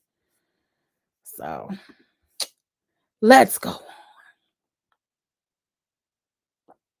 Mr. Copeland want to know, so why am I in jail then? Ms. Hill said, because you aren't testifying. Mr. Copeland said, but that ain't nothing wrong. It's not a crime. Ms. Hill said, it's not a crime, but you're in civil contempt. The court said two things. Because you invoked your privilege after you have been given immunity, that is why you are in custody, because you get out by testifying. So you testify, you get out. That's why I was going to bring you why I brought you here early today to just inquire about that. You can remain and hold your position of invoking the fifth or not testifying, but you go back to prison. You go back to jail because that's Mr. Coleman said, you can't sentence me. Ms. Bumper said, there's no sentence. Woody, there's no sentence. It's in contempt until you purge. The court said there is no sentence. The contempt is compliance. They want your testimony. That is all they want, whatever that may be. Mr. Copeland said, I don't know what it is, Your Honor. Ms. Hilton said, so listen, you are in jail for failing to testify. The court said, failing to testify. Ms. Hilton said, not for nothing else. There is no crime. You ain't done nothing. I don't know if people are telling you that we are going to charge you with nothing. We are not charging you. The state charges you. There is nothing we're charging you with. You are only in custody because you have decided not to testify. That is it. Once you decide to testify, the court said, remember that word you were talking about, purge. Mr. Copeland said, The court said, okay, you can purge right now. Purge. Get yourself out of jail just by testifying. Mr. Copeland said, I can purge and get out of jail? The court said, yes, just by testifying. Ms. Hilton said, not perjury. The court said purge means you can get out of jail. You can get out of jail out of custody just by testifying. Mr. Copeland said, and what about the other one, the other word, perjury? Like, what about that one? The court said, that's different. Ms. Hilton said, that's different. The court said, that's a different word, okay? Mr. Copeland said, that can get me back in jail? Ms. Hilton said, yes. The court said, perjury is, Ms. Hilton said, it's not what you are saying is not perjury. What you are saying is what we call a prior inconsistent statement. Your example that you gave me, what if I said I did something and I know you didn't do it and you said before you didn't do it? That's not perjury. That is a prior inconsistent statement. So then there was a brief pause. It's probably awkward for the court reporter to put brief pause. They were like, Ms. Bumper said, you've got to make a decision. So if he starts testifying today, he's going to go home today. Ms. Hilton said he should, so long as he remains. But if you get up there and be like, if you get to testifying and then we get into it and you start saying, quote, I plead the fifth, we're going to be back here again. Ms. Bumper said, but if he says he don't record everything, he'll be okay. Ms. Hilton said, I'm not advising that, but so long as he answers the question, that's fine. So long as he, Mr. Copeland said, I did these crimes. I'm telling you that. What? Looking like some more Brady material. He said, I did these crimes.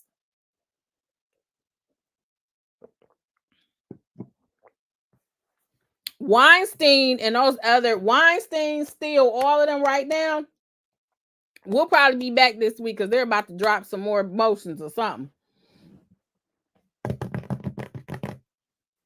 This is correct. Like, if they would have found, like, say, Thug and the rest of the defendants would have got convicted and they didn't know anything about this ex parte meeting, like nobody told them, and they found out about this after their client was convicted, and this type of information was in there that they didn't have when they were cross-examining Woody, this would have been a reason to vacate their conviction.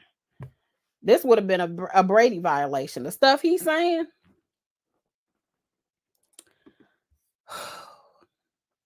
He said, I did these crimes. I'm telling you that. Miss Hilton said, okay, I don't know what you're talking about. But Miss Bumper said, I think, are you saying you want to get up there on the stand and say something? Mr. Copeland didn't respond. Miss Bumper said, did we find out if he could talk to his family or no? It's another brief pause because they don't know what to say. They like, did he just say he committing crimes? Can he decline immunity and plead the fifth? So, when they tell you that you're immune, then you're no longer supposed to plead the fifth for those things that are related to this case. Now, if you get up here with things that are just totally unrelated, because what happens is if the attorneys, they would have to find, the prosecution can't use anything he says in order to find evidence. They would have to find independent evidence if they wanted to prosecute him on any of that. So are there times with certain situation where you can plead the fifth when it's not related? In theory, yes. But the immunity is not anything that you can pick and choose, is what they're trying to tell him. When the prosecution decides to give you immunity, you can know there's no reason for you to plead the fifth because you're not going to incriminate yourself. So you can just talk and they can't use anything against you. So that's what they're trying to get him to understand. However, he does not trust the prosecution. So he's like trying to understand the difference between impeachment, which is the prior inconsistent statements, and perjury. Because perjury can, if he bold-faced lies on this stand, they're letting him know they can prosecute him. And that's actually in the immunity agreement that we read. So he's trying to figure out in his mind what the difference is between impeachment and perjury. Because impeachment, you don't get prosecuted. That just means you had a prior inconsistent statement and they're going to bring out in front of the jury that you said something different before in an interview or in a statement or whatever. So they'll bring that out, a preliminary exam. They'll bring whatever out that you said that was different. But perjury is, like they said, a bold-faced lie. Yes, perjury and false swearings, you can get a whole nother charge for that. So he's trying to go through his mind and figure out what the difference is between the two. Yes, impeachment, perjury, and purge. Purging is what he can do if he testifies. He was currently at this time in contempt. Remember, he spent the weekend. Woody spent the weekend in jail. But he can purge himself from contempt if he just testifies. And that's what they're trying to tell him. And he's saying he doesn't want to testify because he did crimes and he lied to get out of jail. When he was giving all those interviews, he's basically saying he was lying on those YSL defendants when he was given, because he was just trying to get out of trouble himself. So he was just giving them information so that he can not be in trouble, is what he's trying to allege. So he's concerned if he says, I did it and they didn't, then he may go, get a perjury charge. So this is what he's trying to figure out in his mind, the difference between impeachment and perjury. Thank you, Behind the Bushes, for becoming a member. I appreciate you. Andrea said coercion.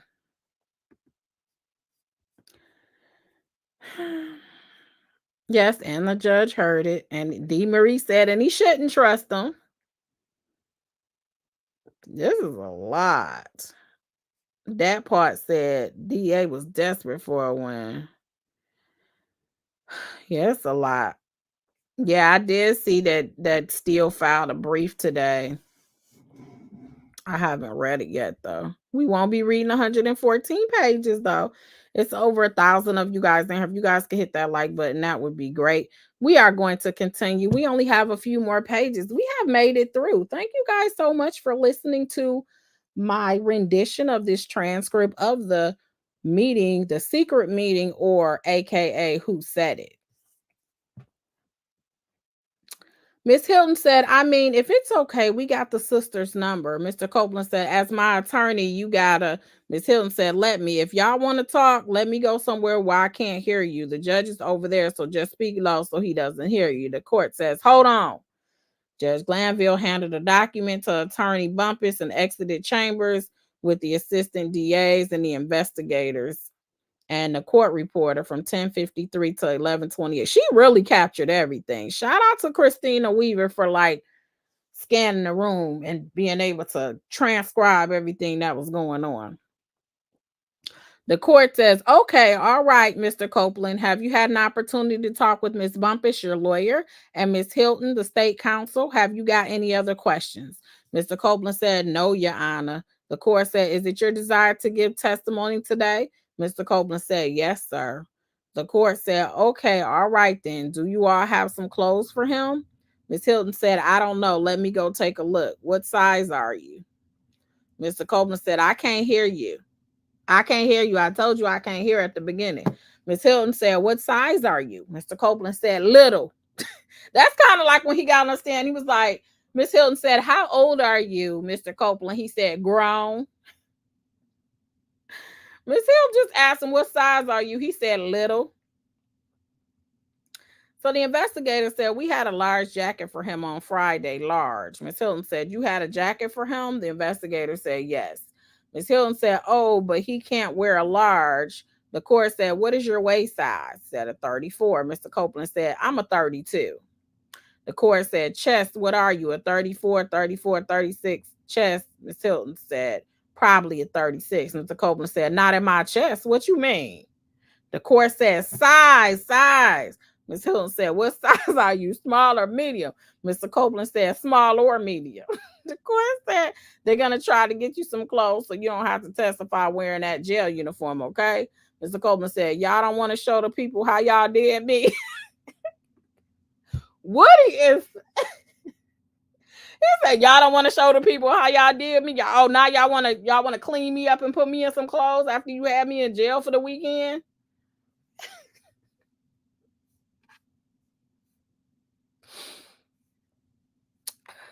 The court said, "Look," Miss Hilton said, "if we can't find clothes, then you may have to until tomorrow."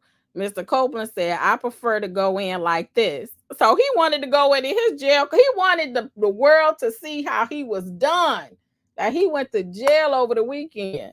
Miss Hilton said, "I understand what your preference is." Mr. Copeland said, "Nah, don't hide it. Nah, don't hide, don't hide it." Miss Bumper said, "Can you make him put on clothes?" Miss Hilton said, "No." Mr. Copeland said, "I want to go in there like this." Miss Hilton said, "Fine with me." The court said, "All right, okay." Mr. Copeland said, "You ain't gonna try and lock me back up for this." I don't even know if I could have contained my laughter messing around with Mr. Copeland. Miss Hilton said, "So long as you testify, we will get an order to get you released." Miss Bumper said, "Today?" The court said, whose copy is this?" Miss Hilton said, "You got to make sure you come back now. I want to be real clear." Mr. Copeland said, "When have I ever ran?" Miss Hilton said, "You have not. That's the only thing. You have not." The court said, "Whose copy is this?" Miss Hilton said, "That was ours. Do you want a copy? You can take it though." Miss Bumper said, "Okay." Miss Hilton said, "Do you still have yours in your, or you threw it away?" Miss Bumper said, "I'm going to give him both of these things so he can have some information." Miss Hilton said, "Okay." The court reporter said, "Are we off the record now?" The court said, "Are we done?" Miss Bumper said, "Yes, I believe so." The court said, "Okay, we're good. See everybody downstairs in about 10 minutes. So right there, folks, is the reading of the Who Done It. So Woody is a character for sure. And yeah. So on today, I know we've been on for a minute, but on today, we know that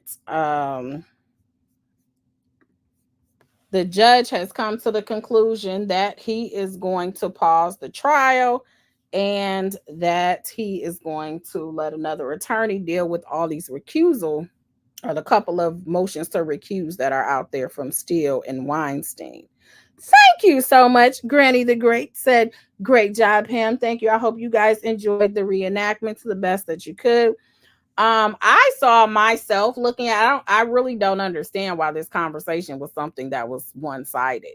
Now, I did read some case law of which, when a party such as Woody, if there were safety concerns, then that is a reason for an ex parte type of communication. It's supposed to be very rare, used very sparingly. However, this long conversation does not seem like that the purpose of it, because Miss Love is the one that brought this to the court's attention and wanted to have this meeting. Miss Love was very clear that she didn't believe there was any safety issue. So I don't know how that's going to fly. But information like him making claims of, "I told them I lied," or "I told them that I'm the one that did it." If he was on the stand as the defense attorney, they can say, "Isn't it true that in a meeting that you had and Miss Love was there?" Right. Yes. The judge was there. Right. The investigator was there. You had your attorney there as well. Is that right? Yes.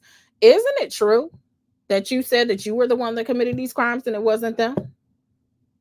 Like, how is that not beneficial to your client? That somebody who is testifying as a star witness, basically says, I did it. I did these crimes. So a lot of the affidavit that Weinstein had, I think he put upon information and belief because he did not have the actual transcript. He got this information secondhand by whoever told him. But it sounds like a lot of this stuff can be confirmed in this transcript that is exactly what occurred in chambers. That's a lot of that information is what happened. Oh, wow. You said his friend was unalive this weekend. That is horrible. Thank you, D. Marie. I appreciate that. Thank you, thank you, thank you. So this is the judge before he, we might as well go over this too. This is before the judge recuses himself and halts the trial. Oh, let me go back here. I don't want all those proceedings. Wait a minute.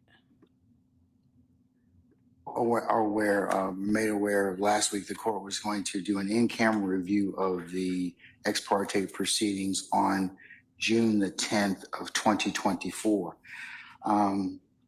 So what was supposed to happen today was there going to be an in-camera review where they look at the transcripts and then they redact and see what is appropriate for the public. But as you see, he chose to go ahead and just release the entire transcript. So that's what he's starting out talking about, is how today was supposed to be the day for the in-camera review, and he just chose to, so let's go. In considering whether or not to have an in-camera discussion or review of the records, this court has decided to release the entirety of the transcript of those proceedings as courts one. And I'm going to take judicial notice of the following timeline. On Friday, June the 7th, 2024, Mr. Kenneth Copeland was granted immunity from prosecution pursuant to 24-5-5. No, I misspoke if I said it like that. He didn't recuse himself. He took himself off of the case. I don't want to say like he agreed to the motion to recuse himself from the trial, but he took himself off on the motion on whether he should be recused. He took himself off of that. So in theory, it's a recusal from that perspective, but not as the whole trial. So I misspoke if that's how it came out, and I apologize. A cut above lady said, in your legal opinion, do you think reasonable judge will ask for a recusal and dismiss the case with not sure the exact word, but send them home and end the case? You mean a mistrial? Because this is the issue they're going to have with this case. So if a judge decides, first of all, I don't think a judge in Fulton County should even decide whether Judge Glandville should be recused. I think it's a conflict. I think they should go outside the Cobb County or DeKalb, I guess. I don't know the counties out there, but they should go to one of those other counties in order to get a judge to come in and make this decision, because I think there's a conflict. I think there will be a sort of bias because that is your boss, essentially. He's the chief judge over the dockets. But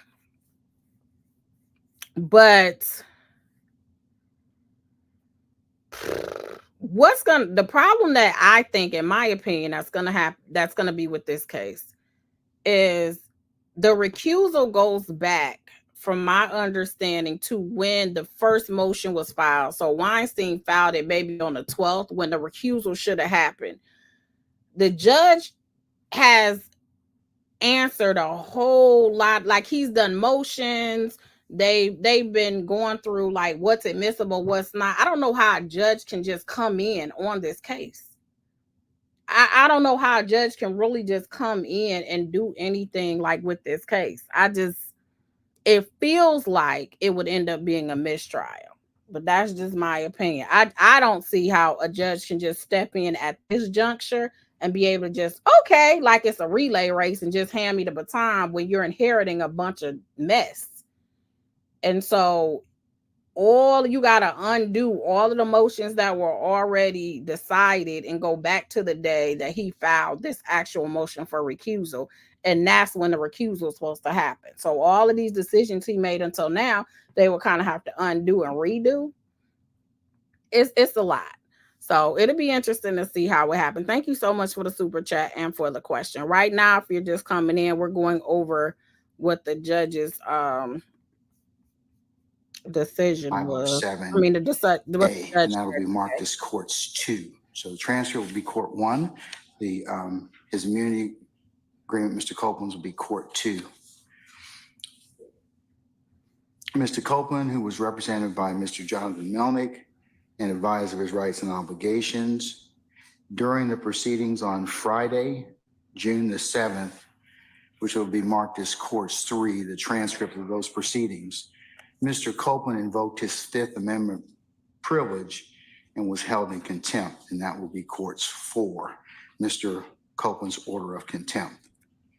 Mr. Melnick informed the court that he was not going to be in attendance of any further proceedings as he would be on leave effective 10 June of 2024. The court informed Mr. Melnick that his leave, or had discussions with him that his leave was not proper and that he needed to be in attendance on Monday, June the 10th of 2024 with Mr. Copeland. Mr. Melnick relayed that attorney Caleb Bumpus would be representing Mr. Copeland. On Monday, June the 10th, before court, Mr. Edward Chamberlain, the court's litigation manager, informed the court that the state wished to have an ex parte meeting with the court. No subject matter of the ex parte meeting was told. The entirety of the ex parte hearing held on the 10th of June of 2024 was taken down by Ms. Christina Weaver, the court's official court reporter. This ex parte hearing was held in chambers starting at 9:10 a.m. Present along with the court were Ms. Kayla Bumpus, attorney or ADA, Ms. Adrian Love. Also present were the DA's investigators, Mr. Long and Mr. Hamilton. The ex parte hearing stood in recess from 9:34 to 10:03 a.m. to await Mr. Copeland's arrival. The ex parte hearing resumed with Mr. Copeland present at 10:03 a.m. Also present were attorney Bumpus, Ms. Hilton, the DA's investigators Long and Hamilton, the court and security personnel, deputies Houston, McPherson, Brown, Sergeant Brown, and Sergeant Hall. The ex parte hearing stood in recess to allow Mr. Copeland to have a private conversation with attorney Bumpus from 10:17 a.m. to 11:28 a.m. The ex parte hearing resumed at 11:28 a.m. The ex parte hearing concluded at 11:31 a.m. The court arrived in courtroom 1C at 11:49. The transcript of those proceedings, starting as of 11:49, or when the court presumed that held the proceedings on 10 June in courtroom 1C 2024, that will be marked as courts 5. The proceeding in 1C commenced on the record at 11:52 a.m.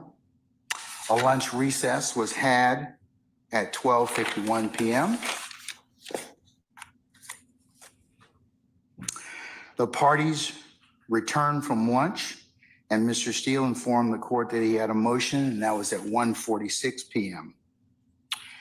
In asking then Mr. Steele later that afternoon was held in contempt. However, he was allowed to continue representation of Mr. Williams. The court, in asking Mr. Steele questions of how he received the information that he proffered in open court, was only concerned about the integrity and security of the conversations that were had in chambers, not whether those conversations were the subject of proper ex parte conversations or the sum and substance of what was told to him at that time. Jurors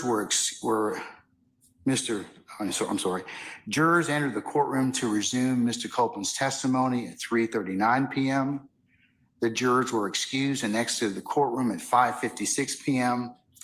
Mr. Copeland was excused and exited the courtroom at 5:58 p.m. The court asked Mr. Steele again whether he received ex parte information, and that would be at 5:59 p.m. Mr. Steele's counsel, Ms. Ashley Merchant, and Mr. Alex Susor entered the courtroom. Mr. Steele was held in criminal contempt. That order of that contempt will be marked as Court 6, and the proceedings concluded at 7:41 p.m. The court further takes judicial notice of the following statements proffered by Attorney Steele, Brian Steele, in open court upon information and belief stated to the court, which are still unknown. There are 6 assertions that Mr. Steele proffered in front of the court. Those are contained within the transcript of Courts 5, the proceedings that are held on the 10th of June of 2024 in courtroom 1C, which the court has already said will be part of this order. The first assertion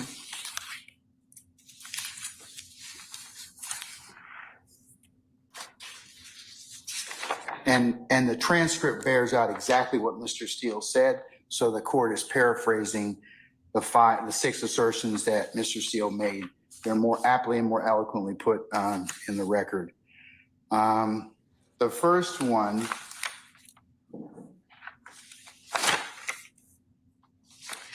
involves his concern that supposedly in chambers, this honorable court reporter, court at times, district attorney or district attorneys before the DA's office, as well as investigators, sheriff, and deputies, Mr. Copeland and his counsel met together. None of the defense team, to his knowledge, were present. Second assertion he makes is that Mr. Copeland intended to plead the Fifth Amendment. Third assertion is that Mr. Copeland, as a party, was sworn, and Mr. Steele asserted that this particular conversation was, in fact, a critical stage, and that the defendants had the right to be present. The fifth group of assertions involved Mr. Copeland not going to testify. The fifth group of assertions involved what Ms. Attorney Hilton claimed or said to the witness, to include the court, involving allegations of coercion and witness intimidation, and that his counsel had the right to be present. And the sixth assertion that was made in open court was that Mr. Copeland admitted to killing Donovan Thomas.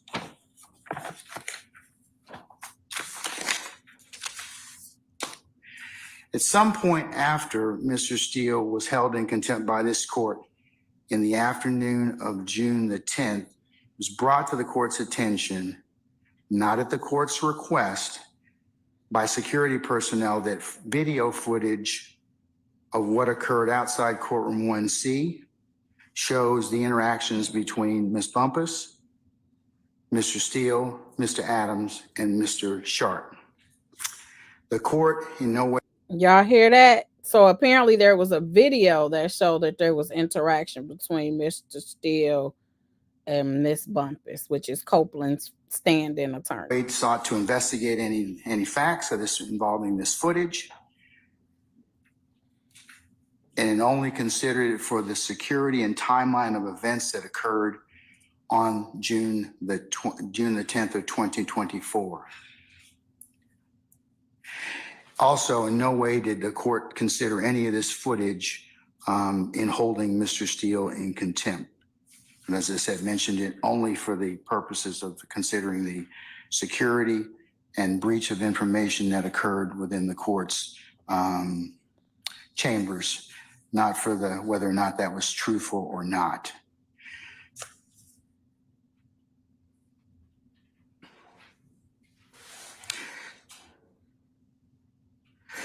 Mr. Steele makes further made three assertions on the 10th of June of 2024. One, he asserted that this was, on behalf of Mr. Williams and similar situated individuals, that this was the court held an improper ex parte meeting.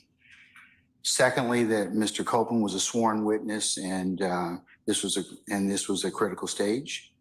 And no, Mr. Copeland was a sworn witness. And third, that he argued that this was a critical stage and that he and the others needed to be present at that point in time to pursue the Sixth Amendment rights of the defendants in this case. As to Mr. Steele's first assertion of whether or not the court held an improper ex parte meeting or hearing, the court is guided by Judicial Code of Conduct 2.9, which I'll take judicial notice of, which in pertinent part, where circumstances require ex parte communications are authorized for scheduling, administrative purposes. So are you guys saying that somebody videotaped this in the hallway? Because when you have your Rule 22s, they don't even let you take pictures in their hallway. Because I had to go outside to do my pictures, to do, for some of the stuff I did in Fulton County. I went outside for that because they don't even let you do video. And like literally when you have that right, it's supposed to be in the courtroom. So is that what you're alleging, that it was somebody videoing in the hallway? Just want to make sure I understand what you're saying. Or it was security cameras. Somebody said it was a blogger. So that's why I'm just trying to make sure I understand what you're saying. Kayla Bumper said, how does he know that I was talking to them about? She said that she spoke to the defense several times throughout the course of the day. That's a good point. She could have been talking to them about anything.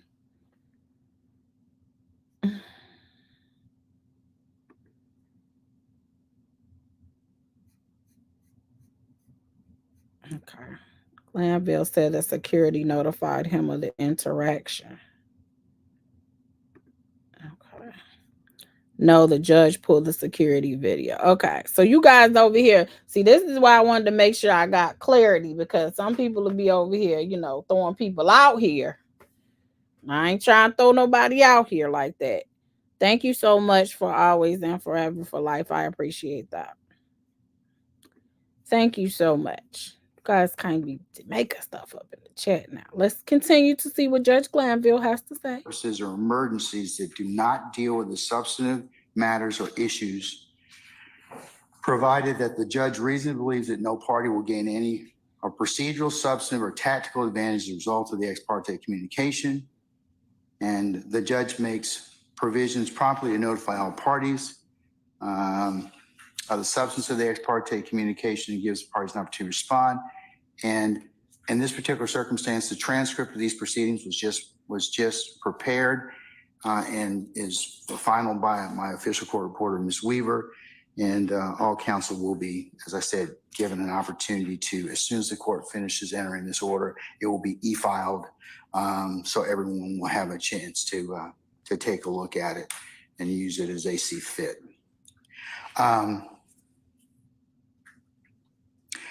In this particular, and then the last part of 2.9 before the court goes on, if involves in pertinent part, if a judge inadvertently receives unauthorized ex parte communication bearing upon the substance of the matter, the judge shall make provision promptly to notify all parties of the substance of the communication, provide the parties with a reasonable opportunity to respond.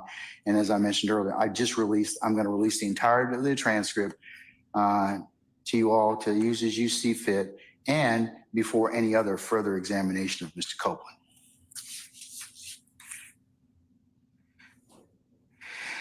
I'll address the issue of the emergency nature of this particular hearing, or this particular conference in front of the court, is that this involves the state's concern as to what Mr.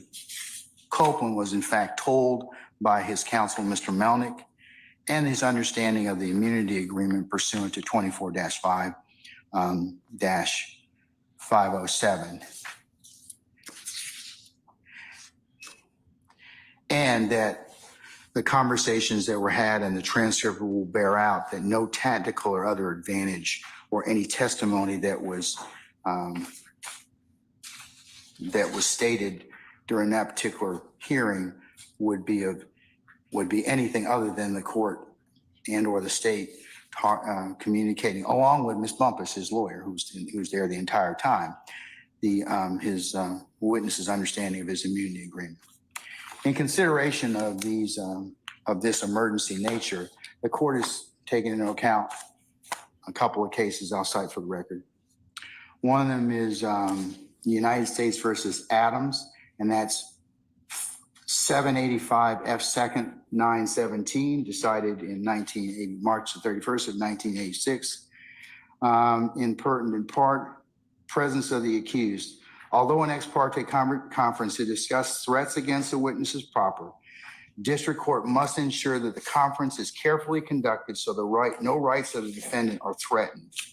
Presence of the accused. Ex parte conference between judge, prosecutor, and government witness to discuss refusal of witness to testify because of his fear of reprisal was not improper, where substance of the inculpatory testimony was never discussed and the entire conference was transcribed. And in Adams, the appellants contend that the ex parte conference was improper and it violated their due process right to a fundamentally fair trial. We agree with appellants that ex parte conferences should occur, but rarely, especially in criminal cases. This does not mean, however, that such conferences are unconstitutional.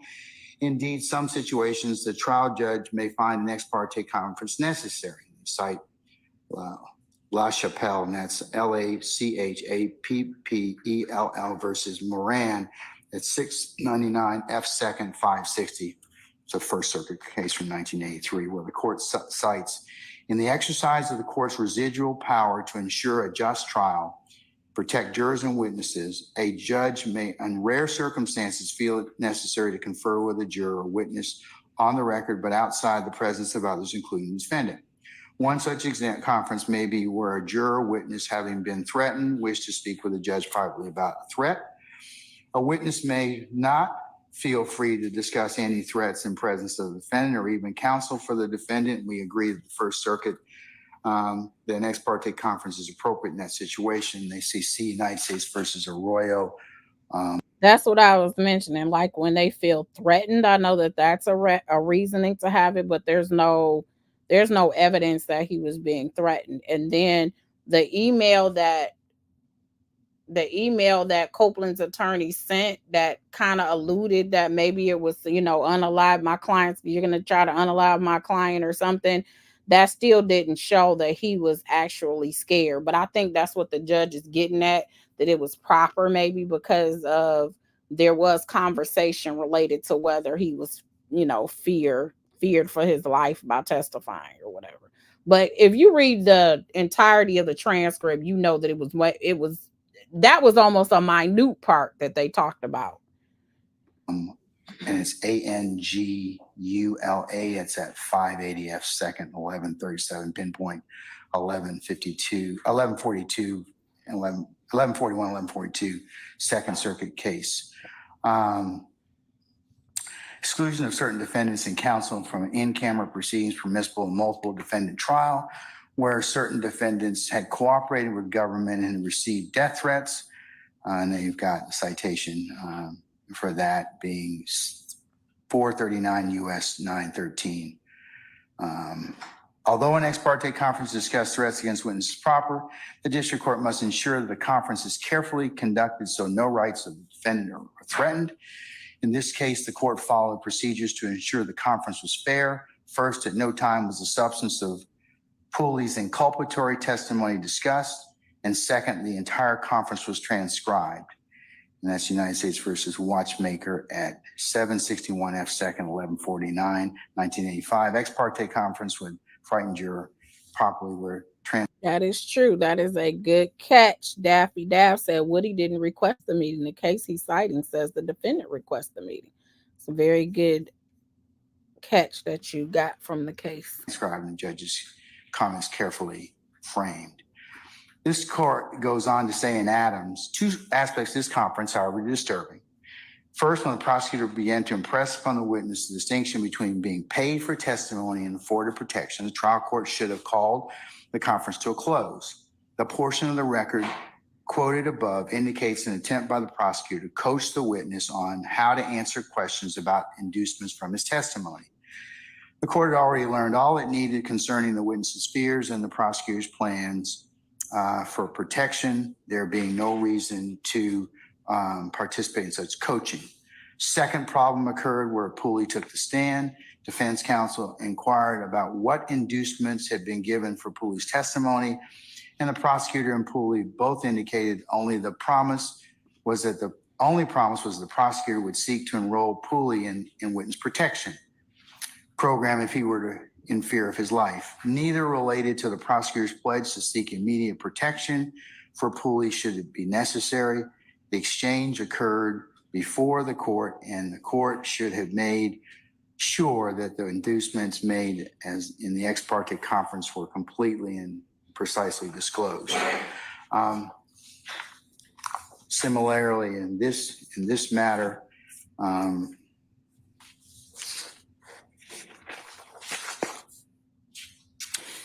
only thing discussed between the state counsel for Mr. Copeland and this court were the understanding of his immunity agreement. There were no other testimonial statements made by in terms of what Mr. Copeland planned to testify to that were induced or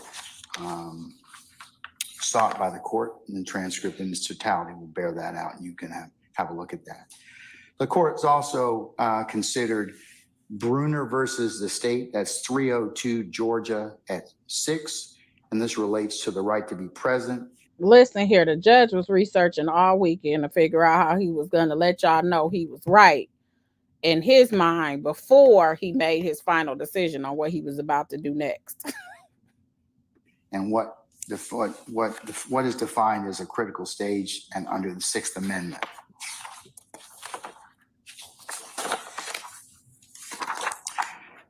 Bruner contends that he was denied the right under the Georgia Constitution to be present at certain critical stages of his trial proceedings.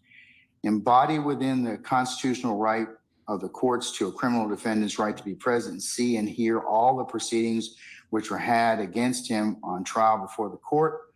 Ward versus the state, 288 Georgia 641, pinpoint 645. Violations of this due process right are presumed prejudicial, absent a waiver by defendant requiring a new trial. However, there were no violation of Bruner's right to be present. The right to be present attaches to any stage of a criminal proceeding that is critical to its outcome if the defendant's presence would contribute to the fairness of the procedure. And that's Huff versus the state, 274 Georgia 110, pinpoint 111. Thus, a critical stage of a criminal proceeding is defined as one in which the defendant's rights may be lost, defense is waived, privileges claimed or waived, or one in which the outcome of the case is substantially affected in some other way. And in this particular case, the court is of the opinion, basing on look at the case law, that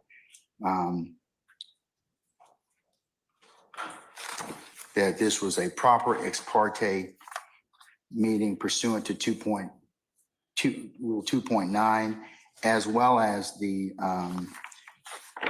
no party gained any tactical advantage, and that the proceedings as a whole are released. I wouldn't necessarily agree that no party gained a tactical advantage, because Woody basically said he did it. He said that he wasn't going to be truthful, which means they were going to be prepared to impeach him. So like one of the commenters said, you were going to have him on the stand. He said, I don't recall. And they say, well, you did an interview on this date. Will something refresh your recollection? And then they go show, and then they're basically going to get in all this testimony, or all this information that he gave before in by him just saying, I don't recall. They're prepared for that. They're prepared for him to say all the things that he was going to say. So I don't necessarily, Woody, Woody gave how he was going to act on the stand. So they could be prepared on how they were going to handle him. The defense necessarily may not have been aware of that. So I don't necessarily agree with that, but go ahead. To the will be in the terms of transcript. So what was said can readily be seen and utilized by the defendants. Okay, and the court lastly took into consideration Talton versus the state. That's 368 Georgia Appeals at 313, and that involves a Sixth Amendment critical stage definition that was decided June the 21st of 2023. And in pertinent part, in many circumstances, many instances, remand will be necessary when the right to be present claim under the Georgia Constitution is raised for the first time on appeal from criminal conviction. So Mr. Seals raised this at the appropriate time, and the court is in fact considering it. And the Georgia Constitution guarantees criminal defendant to be present, see, and hear all proceedings in which are against him on trial before the court.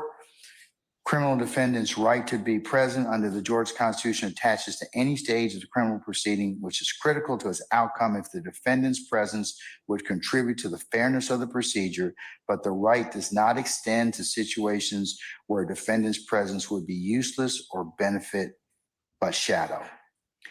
And under the Georgia Constitution, defendant who is represented by counsel need not be present for portions of the trial that involve questions of law and consist of essentially legal argument about which the defendant presumably has no knowledge. It is well settled under the Georgia Constitution guarantees a criminal defendant the right to be present and see, hear all the proceedings in which are had against him or trial before the court. It's Prickett versus the state, 314 Georgia, 435 at 441 pinpoint. This right attaches to any stage of the criminal proceeding that is critical to the outcome of if the defendant's presence would be contribute to the fairness of the procedure. But the right does not extend to situations where the defendant's presence would be useless or benefit or shadow.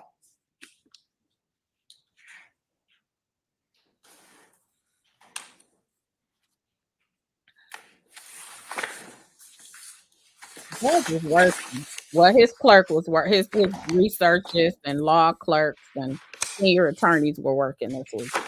Take that back. He gave them the issues and told them to go find the case law to make him right. The court further takes no position on whether Attorney Bumpus disclosed confidential or attorney-client matters. The court takes no position on whether Attorney Bumpus violated the duty of candor to other counsels involved in this case. These two questions can be resolved by the State Bar of Georgia and our Supreme Court. Wait, whoa. So what is he saying? By the State Bar. So why are you trying to get Miss Bumpus in trouble? Like they're gonna contact. For those of you that don't know what the State Bar is, that's like our body for attorneys. So they have like grievance committees, complaints go there. That's where we get our license. And they pay our dues. You go there, they have committees. If you have questions, it's times if you have ethical questions and you don't know what they are, they usually have people that you can talk to. If you have certain questions, they're good referral sources for other attorneys. But why would he mention about her, whether she divulged attorney-client information? Whoa. And then says something about not the candor to the court. Wow. That was a very interesting comment to make. It's your girl AR said Bumpy says she didn't leak it. But you know what though? She can do the same thing. You can do complaints on judges too. They're not totally immune from you doing complaints on them as well, as she feels like that for some reason she was mishandled or he treated her improperly as a judge. She has that same right. But that's just an interesting comment to make. Go ahead. The court further takes no position on whether Mr. Steele, his use of the June 10th proffered information as his use on behalf of Mr. Williams falls within our guidelines as set forth in the Georgia Rules of Professional Conduct. Mr. Steele too? The court's basis for having been explained on the record, a written order of this, along with the attachments, will be included in the record. And Mr. Banks, where are you? Sir, as a result of this. So she did an interview as well. I think somebody did mention that in the comments. So Ms. Bumpus has done interviews and talked about it as well. I think I saw her over there on the lead attorney earlier, but I was busy today. I didn't get a chance to watch anything. But yeah, wow. I'm gonna have to go catch that interview. Yeah, D. Marie, the judge, talking about professional conduct. It's interesting. Transcripts release, the court withdraws the show cause for your client and others who may be present who are present in chambers on the 10th of June of 2024. And as I mentioned earlier, we were going to have a show cause hearing on Wednesday, the 3rd of July. I am canceling that indefinitely. In fact, I've canceled all of that. So we will not be holding that particular hearing. Okay. All right. And then then transitioning to the last matter the court wanted to put on record. Well, shout out to the lead attorney for getting Miss Bumpus to say her side of the story. That's some good reporting out here on these YouTube streets. Love the legal mind over there. Let's continue. This is the last part that he wants to get on the record.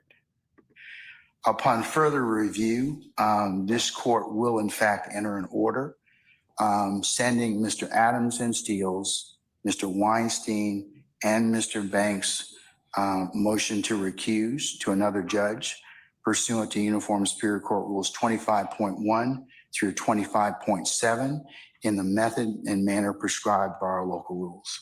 So this written order is entered. I will enter the order transferring it. And until such time as those two things are decided, then we'll be in recess until that time. And we will just inform our jurors that they're until this is there. So for those of you that don't know, Weinstein, Steele, all of those that he named, they wanted the motion to recuse to be decided by another judge. Instead, the judge was blatantly denying their motion to recuse. So what I was saying earlier is in this hearing, he basically has decided he's going to take himself off of the case on deciding those motions and giving it to another judge to decide, which should have been done probably back on the 12th. And we shouldn't have went through all of this rigmarole. But nevertheless, here we are. This is the end of this. It's only a few more seconds. I'm supposed to come back on Monday until Monday anyway. So I will have Deputy Ingram and Ms. Umana indicate to them that they are still on recess and we're continuing to work. So that's it. That's it. And that's all. So that is it, guys. So that is what happened today. And seems like the judge could have done this a while ago, but he just did it now. So that is the transcript. For those of you that just came in, we read the transcript the first hour and a half or so in this live. So if you want to know what the transcript said on the Who Said It secret meeting, we went over that. So I hope you guys enjoyed the live. Make sure you hit that like button on your way out. Subscribe to the channel. Meanwhile, Woody living life on IG and Twitter. They said that his followers, he got his followers up. He get on TikTok with some videos. He can do videos, honestly, with some of the stuff that he says, because he is funny. And he can really make some money on TikTok and all of that. Listen to the DA's response. Okay. No court for at least a week. No court for the rest of the week until it's basically everything's been halted. Hopefully, I guess within the next couple of weeks, they'll have their motions heard. Okay, yes, I follow him all on social media. What is the D? So the DA responded? What they respond to exactly? Wait a minute, child. Y'all got me. Let me see YouTube. Let me see if I can find it. You guys trying to you trying to have a sleepover on YouTube tonight? Let me see. DA response.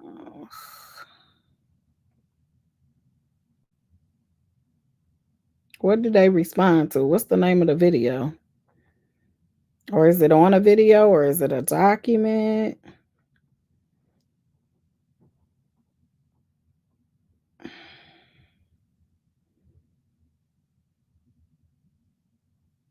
Oh, they asked to expedite it. Okay. Thank you. I enjoyed you guys in the chat. Welcome to, I've seen a lot of new faces over here. If you guys came out the bushes, welcome. If you're new here, welcome. Hope you guys enjoy it. Didn't see the DA. This child's getting terrible. Yeah, they're trying to expedite it. I did hear that they were trying to expedite it, but I think someone told me that. I didn't see it in the video. You say you're trying to stay awake. Well, we're out of here, so you don't even have to stay awake. Thank you guys. Please hit that like button on the way out. And we'll keep up with this YSL saga on the Who Said It. The Who Said It transcript has been released. And so now we know what was said in the secret. The secret meeting has been exposed. And it was not redacted. So we were able to read it line by line. Somebody asked, do we know if it's the full transcript? It doesn't say excerpts. Usually the court reporter will put excerpts. And if it's redacted, it will be black on it. So you would know it's redacted. And then usually when something is redacted, there's a log will tell you like what was redacted and why it was redacted, like attorney client or something like that on there. But nope, I think this is the entire transcript. But yeah. All right, you guys, until next time, I'll talk to you guys later. Have a fabulous night.